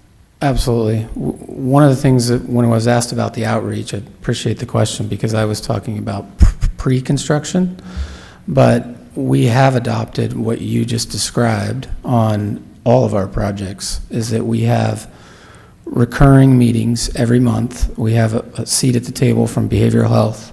We have our service providers. We have our on-site management, and we promote a tenant, a leader, sometimes two, that represent the tenant population. Are community members at the table? And community members from the surrounding area. We invite them to come if they would like to join. They have a seat at the table, and they can come in, and we have this discussion about what's working, what's not working, what adjustments can we make, what do we need to do differently. It is an ongoing practice that we have on all of our supportive housing projects to ensure the success. And yes, the project at the Valley West Center is the one top of mind. There was a meeting there a month ago where one of the neighboring properties had said that they were frustrated because they thought that there were people coming and going out of the facility at night. And so we said, well, what are you seeing? And they said, well, we think that you guys need to have a better system in place for shutting down visitors after certain hours. So we implemented that and put that in place. But they had a seat at the table to manage this. And, you know, to the gentleman that spoke earlier about his concerns, we are committed to building a high-quality project. We do not want to build, it is not a shelter, it is permanent supportive housing, and it is well-staffed. And the folks that are on the streets, living on the streets, are going to now get to live in the housing unit. And we think that's better. And so we're committed to building a high-quality project, even if we have the resources that we have, even if we have to do less units so that we can have a more successful project. That's what we're committed to. That's why we're talking about doing 50 units here, even though there's currently 100, because we believe that we can produce enough supportive service space, enough on-site amenities, a better livable unit, and a more financially feasible long-term operational project by reducing the number of units by using the same amount of resource. Hypothetically, if you determined after 1 year of operating this project that 50 units is just too many, so we need to go down to 30 units, we think that would be more manageable in terms of community impacts, your the staffing, et cetera. Do you have the ability to do that? No. So once you have 50, you have to have 50. Yeah. Do you have to fully utilize all 50? Is that a requirement? That would be our requirement. When there's allowable vacancy rates, but just take 20 units offline would be irresponsible, and I would expect that the city's enforcement division would come in and kick us out at that point. We don't do that. We've never done that. We own and operate multiple of these facilities, not just these facilities, but also just general affordable housing and even some market rate housing in different communities, and we own and operate them for years. We've sold 2 projects in our 38 years in business, and we own and retain the remainder of them. Our business model is that we bring forward affordable housing. We're housing providers. And then when the housing facility needs renovations, we do it again. We renovate it, repurpose it, and do it again. That's our business model. Okay, thank you. So the answer to my question, the first question is yes, you're already engaging in these long-term community relationship type situations with existing, and you would do that here in Fairfield as a real sustainable community partner. Absolutely. Okay. It's in our handbook. Yes. Okay, great.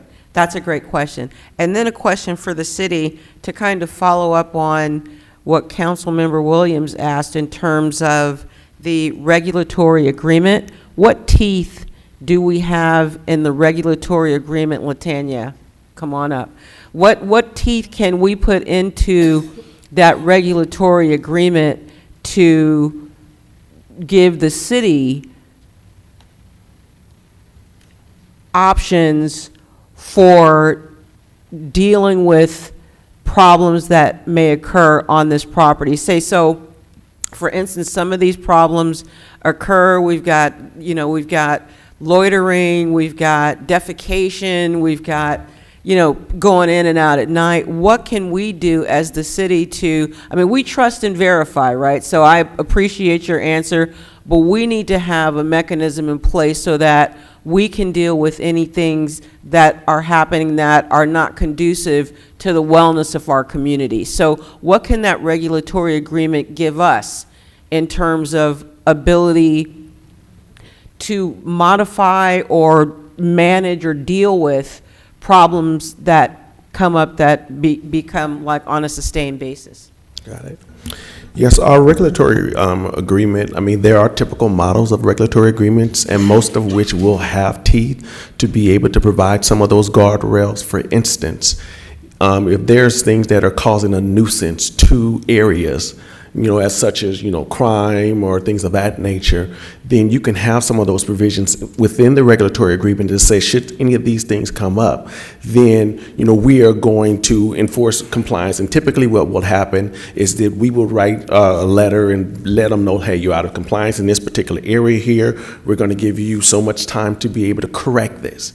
Should you not correct this, then this moves on to another level by which we apply different measures of enforcement to ensure that we're going to have compliance. A lot of them will also include provisions that will allow us, as was stated before, to be able to remove the property manager should that be the issue that allows some of those problems to actually, exist on the property. So there are a number of different things that we can do within that regulatory agreement that would give us some teeth to ensure that those things that are important for the city of Fairfield, especially surrounding things that deal with a nuisance, we will be able to address those things and make sure that we put provisions in that agreement to stop those things should they happen or occur. What's the biggest tool in that toolkit? The biggest tool is generally if you're out of compliance with the actual regulatory agreement. For once, the property manager could be removed from that. Another thing is that if that developer, you have ongoing compliance, we have regular reporting that we have to do to the state as well for a minimum of 5 years. That reporting, we could cite, okay, hey, this is a fund, and this is a requirement or a compliance agreement of the actual funding for this particular site. So there are financial sanctions that can be imposed as well as reputational. And then, for instance, if developers, you can't apply for any more state funding. And we know in terms of affordable housing, it's extremely important to be able to have funding subsidies coming from the state or local governments. So a lot of those different things will be in place should there be, complete disregard for the actual regulatory agreement. I like it. Thank you. Good response. I'm going to be visiting some of your existing developments. Yes, sir. Just to back that up, I didn't mention, but we have 300 people that work for our organization that, Go ahead. oh, sorry. We have about 300 people that work for our organization that, that have jobs and have lives, and we've never been kicked off of a project. And to the comments made a second ago, we would get negative points, and we wouldn't be able to Right. perform our business model. And so we have vested interest from that perspective as well. So we're not messing around, and we have lives that we're trying to take care of, and families and workers. And so this is our business. Thank you. It sounds like this Home Key program has built-in checks and balances, and that's what I was feeling for. So it sounds like they're there. I like it. Thank you. Councilwoman Williams. Thank you. I saw one missing point that I forgot to ask. Chris Palma from Northern Carpenters mentioned, some ways around paying prevailing wages. So I just wanted to make sure I understood exactly how you're not going around prevailing wages. We are paying prevailing wages on this project and many other projects. We're in full compliance with any and all state and federal laws as it relates to wage compliance. And this project in particular does require that we pay prevailing wages, and we have reporting requirements back to the state. If I can add to that, part of the requirements for prevailing wages to make sure that city employees are actually going out and interviewing the workers to ensure that they're being paid what they're supposed to be paid based upon, so they have to submit weekly payroll reports, making sure that they're actually being paid the amount that's being listed on the payroll report. So that is another layer, and that is a requirement. And so that is a layer of compliance where we're able to ensure that the developer is following as well. Okay, yes, go ahead, Make a quick Councilman. comment toward the council. After our last meeting, when we talked about this the first time, I went and drove the parking lot. In the very back, multiple lights are just out of commission. It's dark, it's really dark in the parking lot right now. It's the status of it currently. Then drove around the building and stuff, and there's just folks hanging out, folks sitting down with a lot of stuff, doing stuff, looking down with lights. You can imagine what that is. And that's the status of it at the moment. I share the concern that was mentioned about would I want this in my backyard. With the way it is right now, with what is there at the moment, I would not want that in my backyard. But after $23 million being invested into that, say, section of property, I would have to hope that it would raise value overall in the region. And I think based off of what you said with the business model, that once it's stabilized and it's penciling out just fine, the ability to sell it down the road is a lucrative option for everybody involved if they do a good job. And I think it's encouraging to just have that potential down the road. And I think as long as it looks like some of the new development that's already going on, so with Valley Strong, and for example, and stuff like that, if it shares some of that outwardly, like if it looks like it belongs in that area, I think that'll help alleviate some of our concerns about it looking out of place potentially. So looking at what's been already developed there and just kind of balancing, just keeping it like in line with the current design and stuff. Thank you. So I have a couple of questions, actually, for Mr. Dart, Chris. I voted no when we were up here before, and I have thought a lot about this, and I have huge concerns.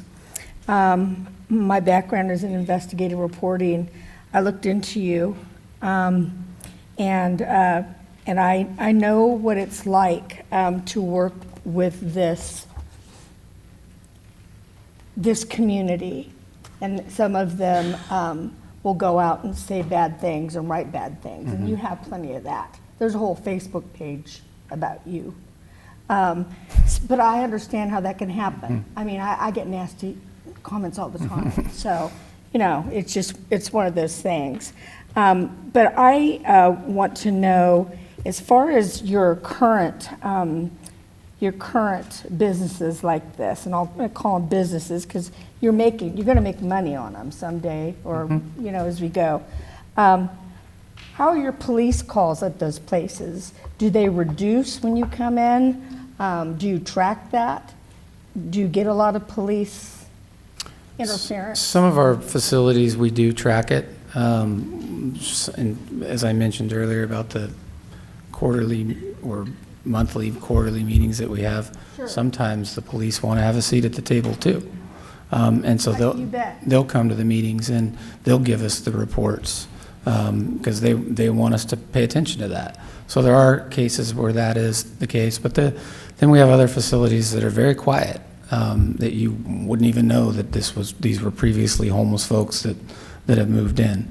So it depends on the facility, but there are some cases where we do. Yeah, where you'll get a lot of police contact. And generally speaking, when the project first starts, when people first move in, there's a period of settlement that happens. Mm-hmm. And that's real. And usually 6 to 9 months, and the community stabilizes. Some folks come in initially, and then they go, and others come in their place. But we work together to stabilize the community. Okay. And let's see, so tell me, when do you plan on this process to have that community meeting where businesses and residents, I'm sure you're going to have an earful, can come and talk? Well, we're going to need to do it soon, before we get, certainly before, in between the time we submit the application and the time they issue an award, is when they require it, but they're not going to do an award and put together the standard agreement with HCD until we have that done. Mm-hmm. So we would do it in the next few months. Okay. And this is just kind of, it's not really an aside. I was just talking with the county administrator for Solano County. I said, hey, we're looking at doing this new thing. He goes, well, who's going to service that for behavioral health? I said, you guys are. He says, no, we're not. He says, we don't have the capacity. And so I hope that you all figure that out. And he was shocked. But a county administrator, of course, is way up here, not going to know everything that's going on down here. So maybe he just didn't know and needed to look into it, but he was quite surprised. And then the other thing is, just tell me, this is a lot of money, it's a lot of taxpayer money, and then you're going to own this. How do you make money? How do you make money on these projects? Well, we get a fee for our service to put it together. Right. Which is also acts as a contingency. One of the questions was, if it goes over budget, who pays for it? What comes out of that fee? Mm-hmm. And then we're a construction company, so they get construction profit on their work. And then there's I wouldn't say that the management's very lucrative, but we cover our costs on the management. We do the management because, frankly, we've had other management companies that we haven't been satisfied with as the owner to be able to hold the role and continue the vision that we have for the property. Mhm. So we do management by default. Not something that I would recommend anybody go out and start a management company, but we do it because we own these assets and they need to be managed, and we want to make sure that they're managed right. Right. So those are the 3 ways in which we were able to make a return on investment. That all makes sense to me. Okay, that's really all I had. It wasn't that bad, right? Okay, thank you. Okay, thank you. So I'm going to bring this back to the council, and we'll do what you want to do. Make a motion. Okay. Second. Hold on, here comes Scott. All in favor? Aye. Okay, that was unanimous. Thank you. And so now, before we close, Councilman Tonneson is going to talk about somebody whom he dearly loved and who I also loved. And so go ahead. So yeah, we're just, hopefully I can get through this better than I did on the opening. Just like to close in honor of Art Engel. He's a longtime realtor and resident. As I said earlier, he's a 1949 graduate from Armijo High School. Been in real estate worked up until he was about 90, and he's passed at 93, almost 94. I know the family is missing him a lot, and he's up there with his wife. had a funny story. We have nicknames. So he called me Scat, and I called him At. So it was just this thing we had. So we're at a function, a real estate function, you know, a dress-up kind of dinner thing.